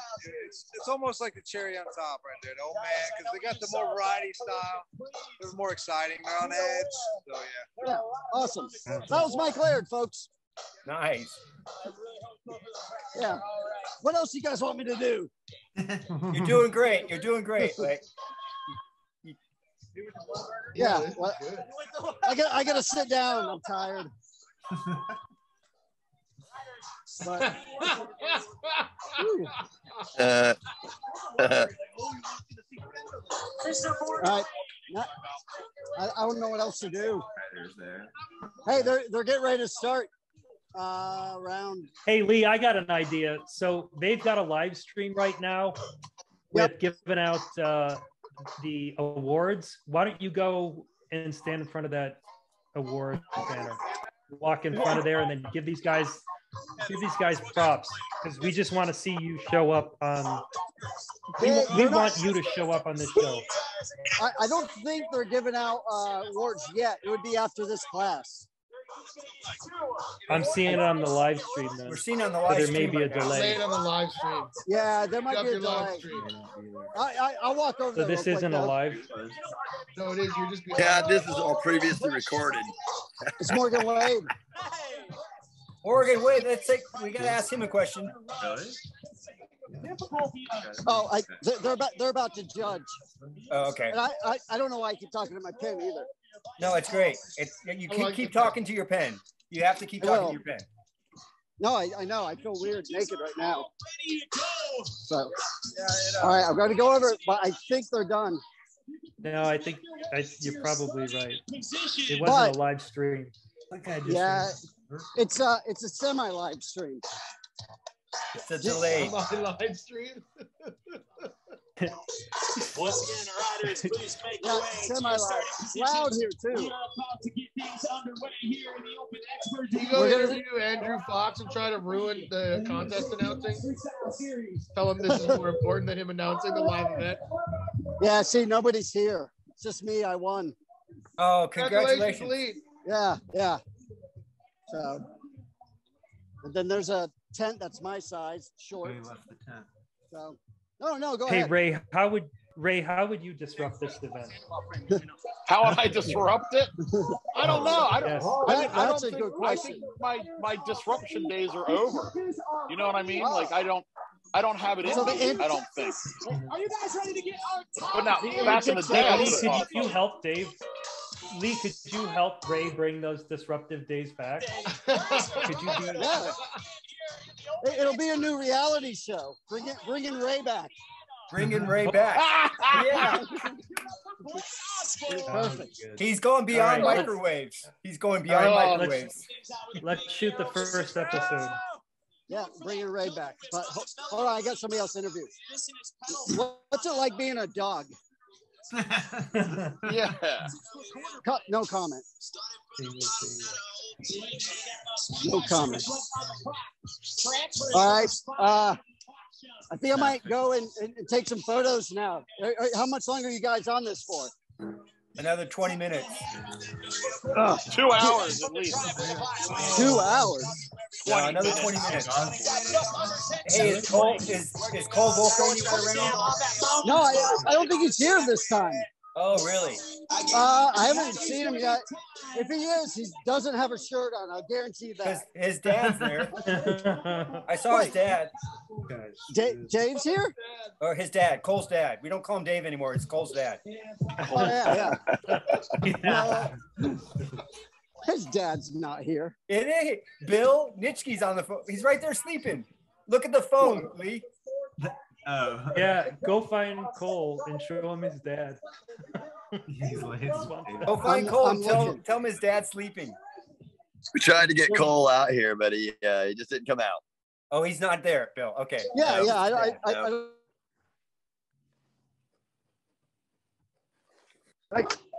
Yeah. No Cole. No Cole. All right. No Cole. Well, Lee, thanks for giving us a little snippet of what's happening. It's great to know that BMX is still alive and things are still going down for the scene. In all seriousness, it's kind of cool seeing an amateur series. It's been real good. Yeah. So that's awesome. There we go. Yeah. Well, let's do it again sometime. I'll keep you up to date on any other events, and I'll have fun. Maybe I'll get a real microphone just to fake people out. Yeah. No, you did great. And we'll come up with a series of questions so you can have them. That will prepare you a little bit better, okay? Yeah. I'm definitely not prepared. But that's good. That was great. Then you fit right into this show. Awesome. I'm down. Well, reporting live or semi-live from USA BMX Freestyle Stop in Dodson, Texas. Oh no, Longview, Texas. It's Lee Ramsdell. Back to you guys at the Factor Freestyle headquarters. Thanks, Lee. See you, Lee. All right, see you guys later. Yeah.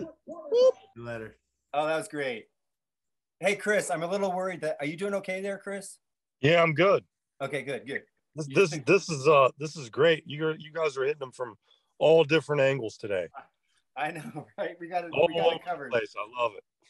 Hey, I have a quick question for Micah. Did I meet you like 10 years ago in King of Prussia in a parking lot for vans? Okay, you were wearing like a jersey, I think, and I went up to you and I was like, "Hey, okay, all right, I remember that." Yeah, I remember that as well. You were riding some old vintage cruiser or something cool. Yeah. Okay. Micah, what were you doing in Queen of Russia? Oh, stop saying it. Say it right, King of Prussia. Even RL knows it's King of Prussia. Tell him, RL. Yeah. RL's been the King of Prussia. I used to announce it was called the Journey's Backyard Barbecue. Oh, right. Like the mall store, shoe store. And they built a mini ramp and they'd hire a bunch of BMXers and skaters and stuff. And it was a totally free event.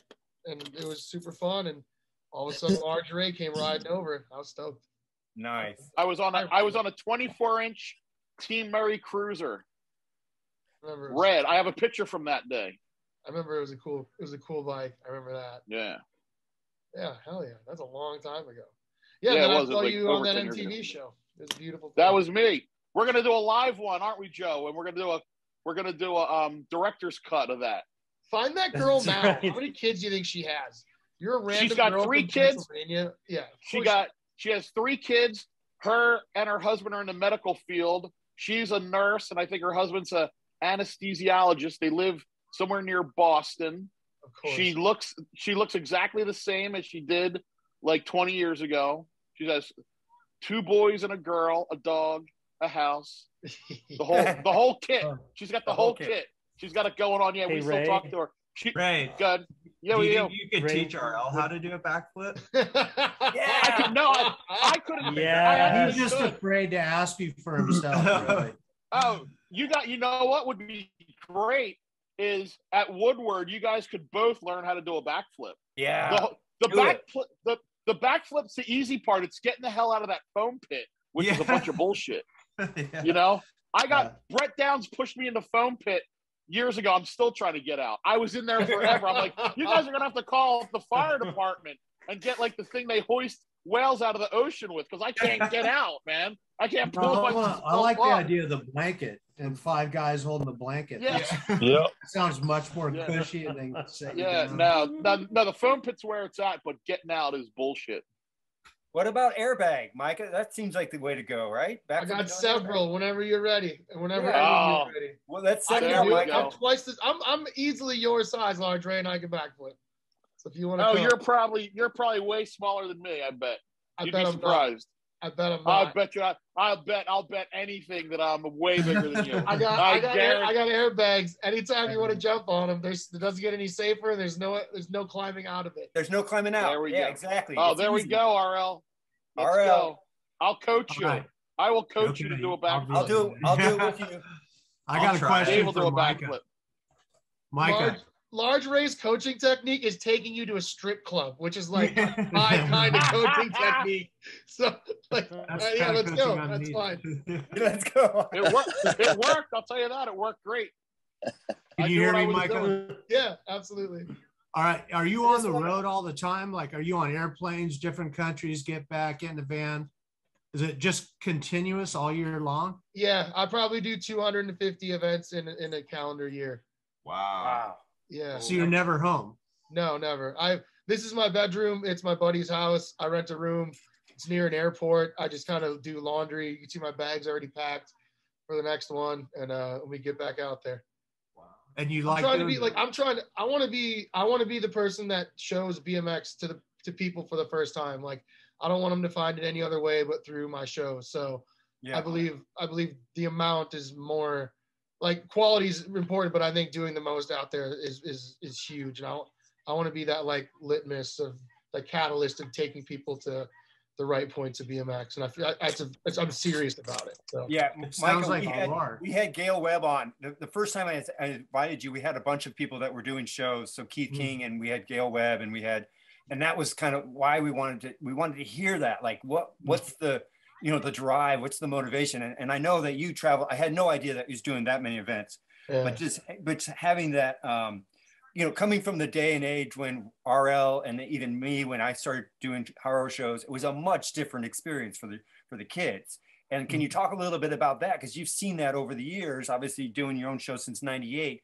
I just remember being very close to the audience and really being able to connect and hanging out afterwards, going to do barbecues at the local rider's house and ride their half pipe and all that. But what's the comparison in your eyes, and how is things in the day and age? Oh, it's still a traveling party. It's still a get together, like barbecue, chill, hotel lifestyle. It definitely, we try to always hire somebody locally. So I'll have like a set group of guys that I'll use, and then we'll always try to find someone within that area that we can always bring out. So like we always know where the spots are. We always know where the skate parks are. We've been around the country so many times at this point. It's almost, we know where the BMX spots are, where the houses are, where the hubs are. So we go there. But yeah, I'd say the shows themselves are only getting better and safer more than anything with the implementation of airbags. You can do top tier tricks at any parking lot in America. And I think what I'm seeing in my eyes is that the quality of client is going up. Like I'm doing more corporate shows now than I've ever done in my whole life, where normally, it's kind of the smaller fairs and festivals, but like Harley just jumped on, and a bunch of like sock companies. Like it's just, I think the generation's kind of getting there where people that started in action sports now have the budgets to hire other things for entertainment, and they, from their lifestyle, want to see action sports. And I think it's kind of that resurgence of the entertainment industry kind of regurgitating itself to it. But I think live shows I had the best year of my life last year, and it was only a half year of shows, and my phone hasn't stopped ringing this year, when I thought it was a dead industry, before COVID. I thought it was the last strings of it, and it came back even stronger on the other end of it, which I don't know how or why, but yeah, it's awesome. Shows are still just as fun. It's still just a big party. It's a big traveling commitment of fun. The other question that we've been burning here at Factor Freestyle is the women's scene. So we've been working with Flat Queens because they do a Flatland contest that's online, and we're working to get some t-shirts and whatnot for them and some prize money. And then obviously, like, I've just seen some of it. I'm not really following it, but Ellie Chu is like, she got that award for like the most, I don't know, tell me more about that whole process. Yeah, the female stuff. Before you do, I just want to say I gotta run. I gotta go drive and get my plywood hoods tattoo. So love you guys. What? I gotta go get it, bro. Seriously, picture, man. You gotta run. Go get it. Joe, don't do it.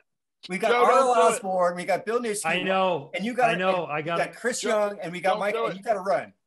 Don't do it. I know, I love you all. I'm gonna see you later. Yeah, Joe, go get that shit. Wait, you're the host. Oh no, I'm the host. Oh no, I'm never talking to Joe again. Yeah, Joe's out. Factor Freestyle is now Large Ray and Dave Norrie. Nobody walks out on our Osborne, dude. No way. Nobody. I'm embarrassed. Nobody. I'm embarrassed. Bill Nitschke, walking Chris, out on Young, RL and Dylan. Mike, That's bullshit. I got to get a tattoo. I'm going to schedule a tattoo the day he has a show. Okay. He's a plywood hood now. He's taken off. He has risen. It's gone to his head. I'm working with him on this fame, and it's like you gotta, you can't let it get to your head. Okay, Micah, continue. Yeah. First off, there's a really cool contingent called Bloom BMX. It's like a cool circle of girls that are all doing really cool skate park things. Okay. Yeah, there's a bunch of them doing it. You should check them out. They're doing tours and stuff. Nice. So that's one thing in their own, which, I mean, they're doing like girls riding concrete skate park tours and Vans jumps on it. And they're a really cool thing.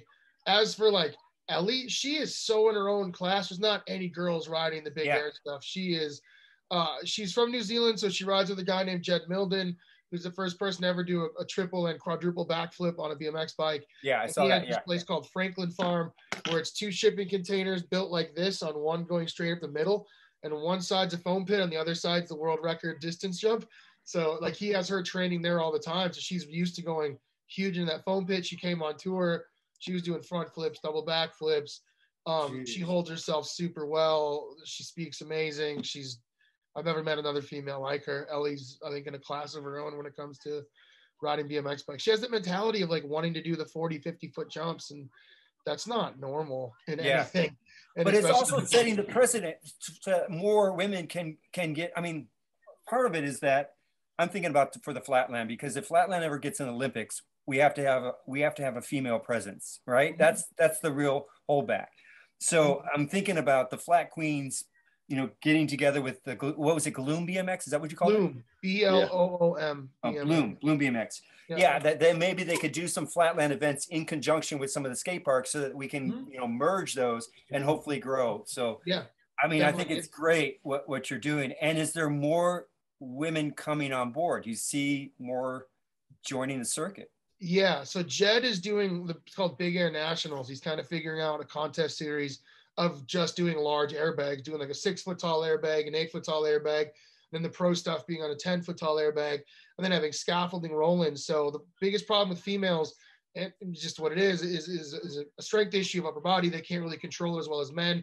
They can't really pedal as hard to get the speed. So Jed's decided to put it all into technique. So once you learn to pump the lip, it doesn't matter what you weigh or how strong you are. It's all in how you throw your head, how you throw your body. And then it's an airbag. So if you do fall, the major energy is dissipated to the bottom. So it's literally bigger air through better technique in the safest way possible. That's awesome. That is so cool. And Jed Mildon, Mildon. Yeah, he's a New Zealand dude. He's the only person to this day to ever quadruple backflip anything and ride away on wheels. Like right. He's badass. I think I saw that. Did you guys all see that? Yeah. He's unreal. He's in a like super big ramp. Yeah, and he's like 6'4". We call him the Maori warrior. He's just a human. I stayed with him, and the majority of the meals he ate, it was like eels out of the creek by his house. He'd like catch him, grill him, eat him. It was like the most fucking gnarliest, coarest shit ever. And he's just, and then he happens to shred a BMX bike better than anyone else in the world. Like, that's so cool. He's a unique human. Awesome. Ray, I think yes. Are you going to tell your story today? I mean, we got a few more minutes. What story? I don't know. I thought you had a story. No, the Joe wanted me to talk about the microwave, how my mom one-upped me. Oh, okay. We got rid of that in the very beginning. I'm like a Band-Aid. They pull me off quick, and then that's it. I thought we were going to talk about the way that I'm going to teach you how to do a decade. We're going to do backflips in decades this year. I thought that, no? I'm not doing a decade. Not. Okay. I'll teach you. Bill. Dude, I'm never even going to do a tail whip again, dude. I'm done. My feet are on the ground. Kind of like you. Like me. My feet are on the ground. My feet are on the ground like a Fred Blood run back in '86. Ray, on the ground. Ray, would you meet me at Pastrana Land and jump and do a flat bag?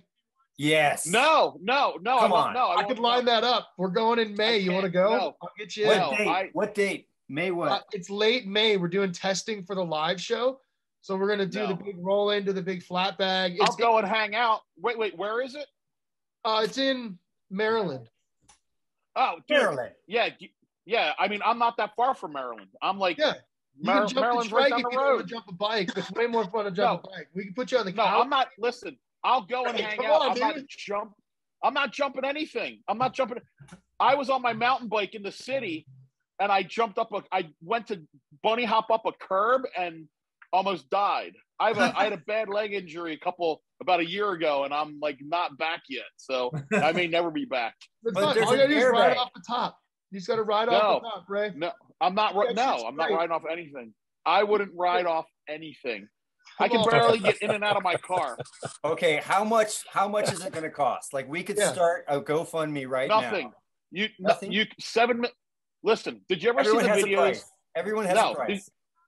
Did you ever see the videos where people are like they're at a beach and they have their dog, and a guy walks up and goes, "Hey, I'll buy your dog off you for $1,000." No, take that. And they offer people $1 million for their dog, and they won't sell it. Yeah. Well, I will not sell my ability to walk, because last year when I busted up my leg, I could not walk. I couldn't go up steps. I couldn't drive. I couldn't do anything. And I am never going to do anything again that will make it to where I can barely walk again, because the recovery's been so long and painful and just beat that now that I'm back, I don't want to ever risk it. So like, I really won't jump anything. Okay, well, nothing. That's not your job anyways, Ray. Your job was to create excitement, entertainment outside of the riding and stuff like that, right? My man RL. See, RL has it figured out. He knows. No, I'm gonna make you jump. I don't give a shit. You can cry on my leg. Listen, you're a BMX player. No, I'm not gonna let no one get to pass. We ride in this. RL knows. We ride in this right. If I did that, I would leave it in ambulance and I'd only be there for 10 minutes. But if I do what I'm supposed to do, I'll be there all day.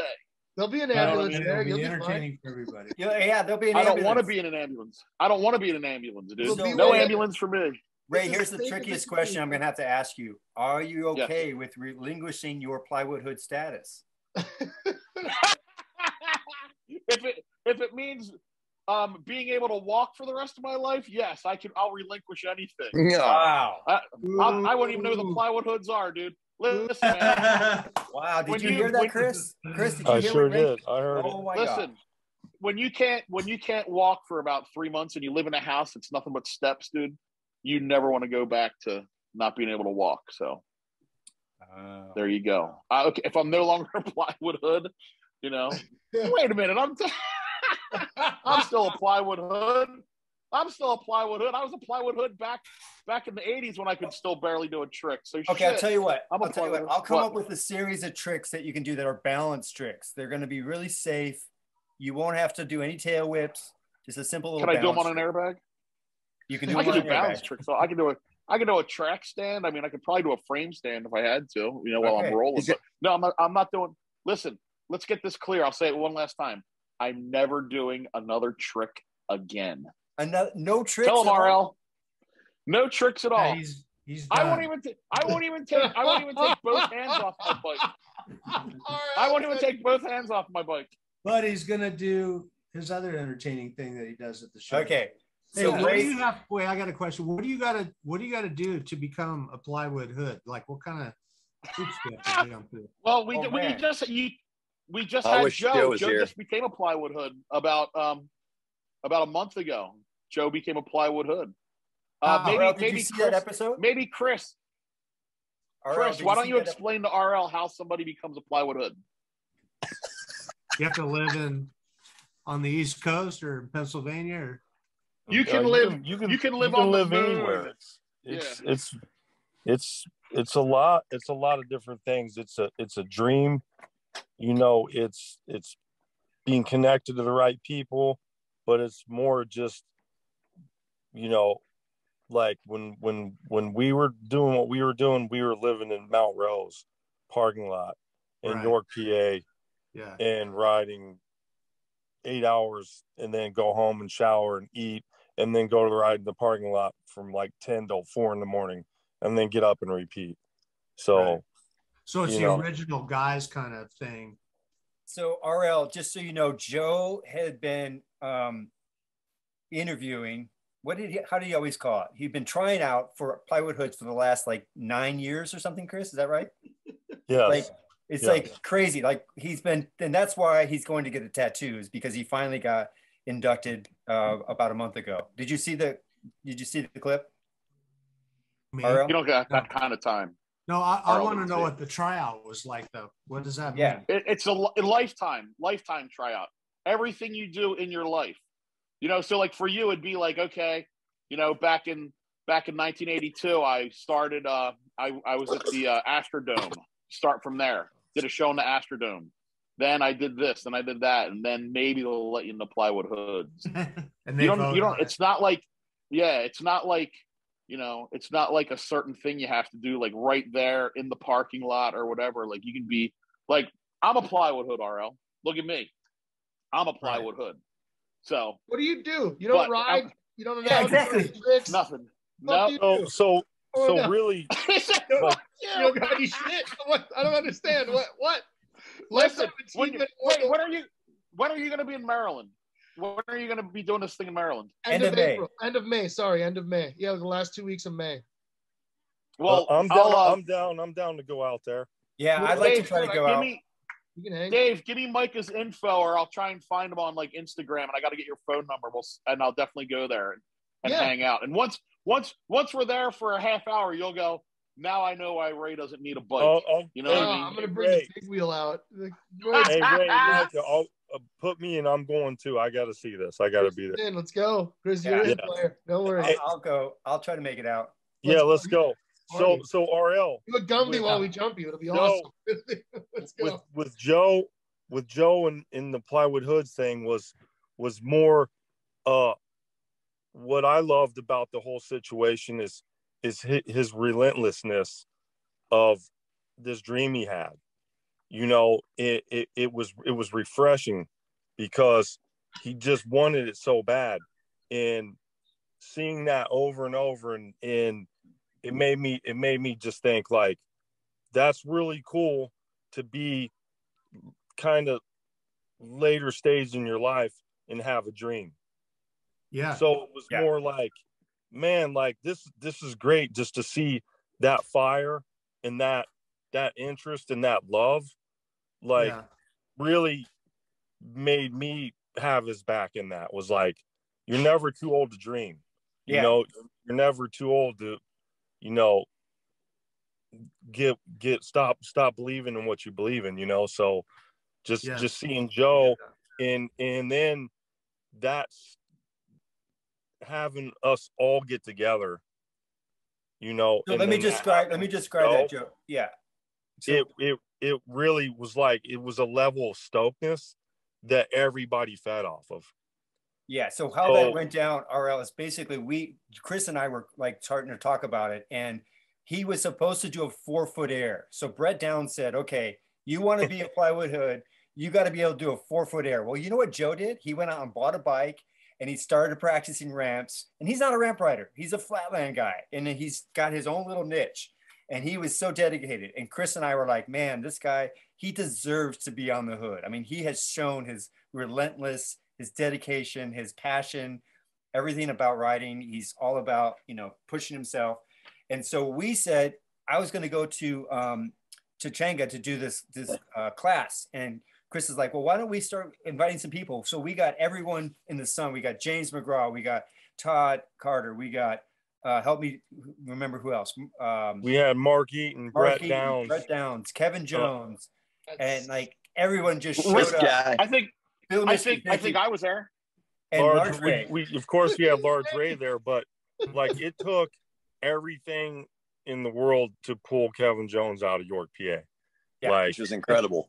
Which was amazing. Like, so it all came together, and it was done so beautifully. Like that, Joe had no idea that he had no idea. He just thought just thought he was showing up at Changa, and me and Dave was there, and then it was me and Scott Powell, and we were just gonna have this little session, and Jim McKay just so happened to be kind of working in the area and was like, oh, I'm just coming shoot a factor freestyle.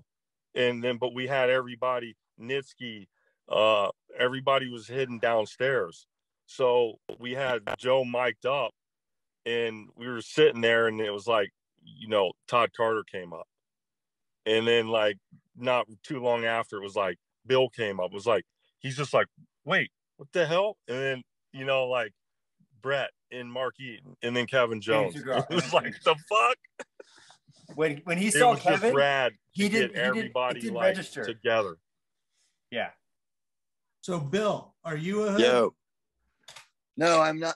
I'm a hood. I'm a Greenwood hood. You haven't joined the mafia, the plywood hoods, right? How about anybody else on this panel, or anybody else plywood hood? I can tell you this much: I spent more time in that Mount Rose parking lot than Joe Sisman has. I got more hood. Yeah, you have. I got way more hood in me than he does. Yeah, and at one point, someone said that I was a hood because I was in Dorking one, but there it is. That's enough for me. Yeah, there you go. I guess I'm a hood. You know, I'm still riding, Ray. I'm still riding, Ray. Though I'm still on my bike out there doing tricks, even though I touch the ground often. I'm still riding. I'm just saying, Ray. And I still have my helmet on, so I'm ready to go. As soon as Micah sets up that jump for me, I'm gonna Did you hear that, Micah? Yes. Yeah. Let's do it. Yep, let's go. I'm there for real. Please. I need to put a few thousand miles on the truck. RL, you got to come too. Let's all go there. I didn't hear that part. Go where? I said, RL, we got to go. You got to go to Maryland too. Let's all get there. What's going on in Maryland? I missed that part. Large Ray. You ain't going to Maryland. They're going to try and have me jump on an airbag. Micah, tell us the event again. It's the end of. Yeah, we're doing testing for the new live show, and we do it at Travis Pastrana's house. And he's got this training facility called Pastrana Land, and it's just airbags and foam pits and roll-ins and all the jumps and scary. Yeah, bro. Yeah. That's RL. in Maryland. That's what's happening in Maryland. I'd love to go to that. Yeah, end of May. Let's figure it out. Yep. It's pretty cool. Yep. Let's All right. go. Yeah. So who's gonna let me know when that is? Micah, you and I can coordinate with a good date that you think, and then we'll start to. Do you have a cutoff? Like, I mean, we get to the point where the posse gets pretty big. Like, if 12 guys show up, is that going to just be stressful and overwhelming? Because that's nothing. They're going to be doing work. They'll be doing like actual, like we're trying to jump a jet ski and all sorts of wildness. I'll ask what kind of dates they're going to do, and I'm sure as long as it's on like during the week, it'd be easier than weekends. But okay. Well, and Large Ray is going to be our headliner. I mean, he's the headliner. So yeah, that's how I'm going to pitch it. No. Yeah. So we get to watch all that stuff though, the jet ski and all the crazy stuff. Yeah, depending on what day we're there. Yeah. Yeah, just sit back and watch the mayhem happen. Yeah. Awesome, man. That'd be great. Yeah, bro. It's quite a time. Okay, so Micah, we can figure that out because I think Large Ray, he took his helmet off now, but I think he's ready. Yeah. Listen, just for the record, I ain't jumping shit. I may not even get out of the car. So just relax. Wait, you could jump a big wheel though, right, Micah? You could jump a big wheel. Dude. That would be cool. I'm not jumping anything. I'm not jumping say that anything. now. I'm not stupid. Listen. It's Send never it. happening. It ain't happening. The party's over, dude. There's The gonna be ship a lot has of people sailed. traveling to see this, Ray. Don't be breaking hearts. Yeah. No. There's a big responsibility you have. RL's coming, Ray. RL's going to be breaking there. RL's heart. RL and I'll be in the back drinking Sanka, dude. We ain't jumping nothing. I'm definitely not jumping anything. I'll have Coronas with limes ready for you at the bottom. Come on, Ray. Who needs to be there? Yeah. Who needs to be there to make you feel comfortable to jump? Is it Mike Dominguez, Brian Blyther, Matt Hoffman, like anybody? Bill Nischke? Who needs to be there? You could. Nobody. It's Come on. There's got to be somebody. There's got to be somebody. No, there's nobody. There's nobody. Come on, I'll pump the only you way up. you could do it. Listen, the only way you could have me jump I'm is listening. if you had my wife and child held hostage somewhere and they were gonna die, and then I'd have to jump. Come on. Okay, there it is. Set it up. I'll hide them. I'll hide them. He's got work to do. We'll be right back. So no.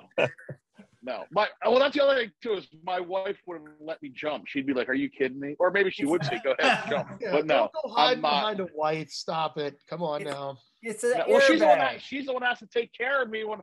Listen, I'm saying that because she's the one that's gonna have to take care of me when I break my back, and she's gonna have to bedpan me and wash me and all that stuff. Ray, just pull it, and you'll be Listen. fine. Don't put your foot down. Back Don't in put your 19 foot down.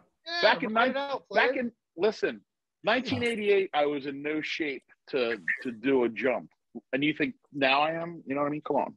Yeah. Here, look, man. You never jumped into an airbag though. You're good. I'm still recovering from this. My leg's still broken. Jesus Christ. Yeah, Jesus Christ could have even helped me. Well, can you just ask your doctor if you were to jump into an airbag? No.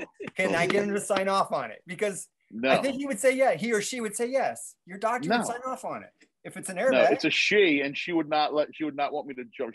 She walked me out. She walked me back to my car. My last doctor visit. She's like, "I'm going to walk you to the car. I don't want you to fall."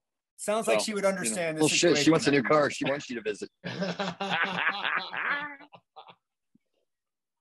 Yeah, there is no jumping. No, but I'll sit there and kick it with Micah and whoever else is there, and we'll hang out and have a good time. But there's not a chance. Oh, we're gonna be there. We'll be there for you. I'll be there. Maryland's right down the street. I can get to Maryland. It's only 3 Waffle Houses away. We'll be right there. I'll be there in a minute. Waffle House. Chug. Okay, Hey, you look know at Mitchie Cole's will be dad. there. Huh? Calling you Cole's dad. Mitchie will be there. There can't be a BMX No, event but where he within lives, 1,000 miles without him showing up.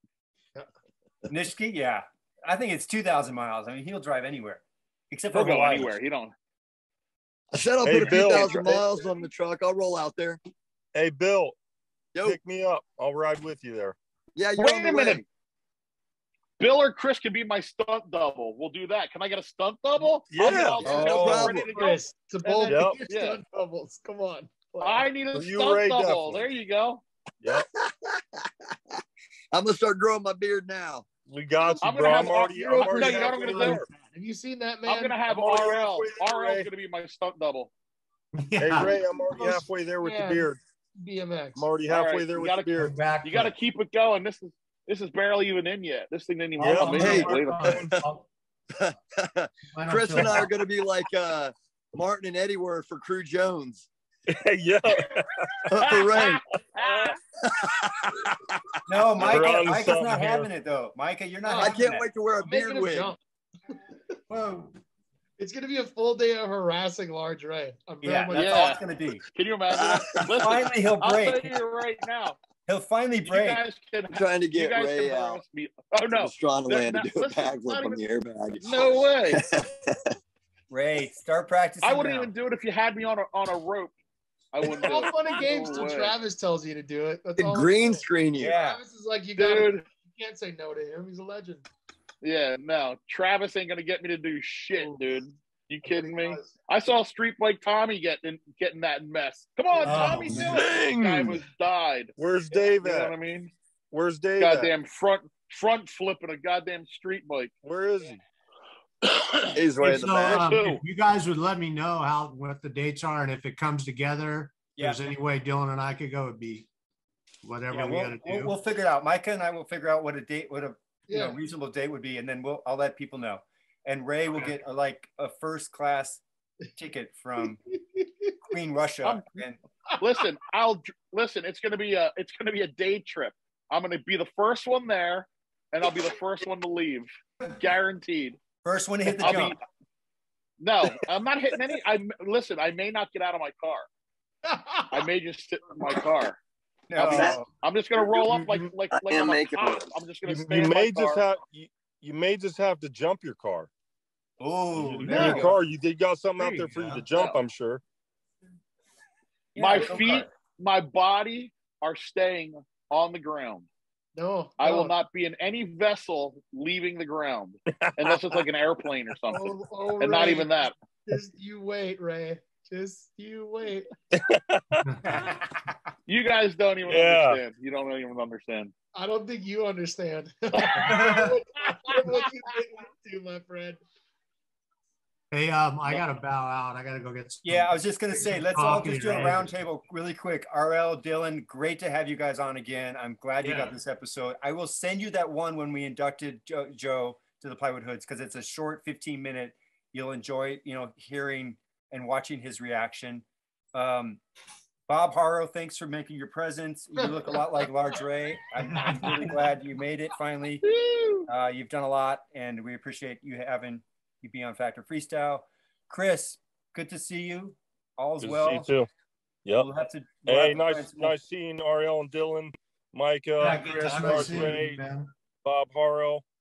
Yeah. Micah, great seeing you. Ray, really nice seeing you, man. Haven't seen you in so long. I know. I can't wait. One of these days, sometime soon, RL and Dylan will hang out. I'll go to one of these. If I don't go this year, I'll definitely go next year to the old school reunion in Woodward, without a doubt. Yeah, do that.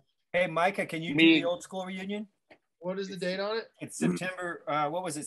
It's Labor Day. It's Labor Day weekend. 2nd and 4th of September. The 4th. Yeah. I'll do my best, maybe. Yeah, I mean, for you, I'm sure you got a lot on the calendar. But you ought to go. I'm gonna, Micah. You should go. I'm gonna do a backflip in the foam pit. Oh yeah, right. Okay, Bill. Thanks for joining us. Thanks for giving us update from the swamp. Nice seeing you, Bill. Good to see you. Hey guys, I want to let you know right now that speaking of plywood hoods, Eaton is on for his 5 o'clock set on Twitch right now. Oh, DJ, so DJ, DJ Lung Mustard. DJ Lung Mustard. Burr, burr, burr, burr. I love when he hits that button. All right, and Micah, thanks for finally making the time to hook up with us. It's been great. We'll definitely have you back. I would love to be able to figure out, Micah. It's always tricky to know all the events. Like there's so many different events going on, and maybe you can help us figure out a good way to run a calendar to know what's happening. Whatever sources that you have that we can get our team of Factor Freestyle people on to basically organize that, because it's always good to know. You know, lots of times you just miss it. So I want to stay connected to the different events. Yeah, even when you're doing your own shows, Micah, if they're around, you know, California or anything, let us know. We'll come out and check it out. That'd be sick. I'd love to have you guys out. That'd be awesome. Great. Yeah. All right. Nice seeing all you guys, Dave. All right, thank you. All right. See you guys later. We're gonna party with it. Cheers, Micah. See you guys later. All right. Yeah. Later, Bill. Wild Bill. You. More wild than I am. All right, you guys.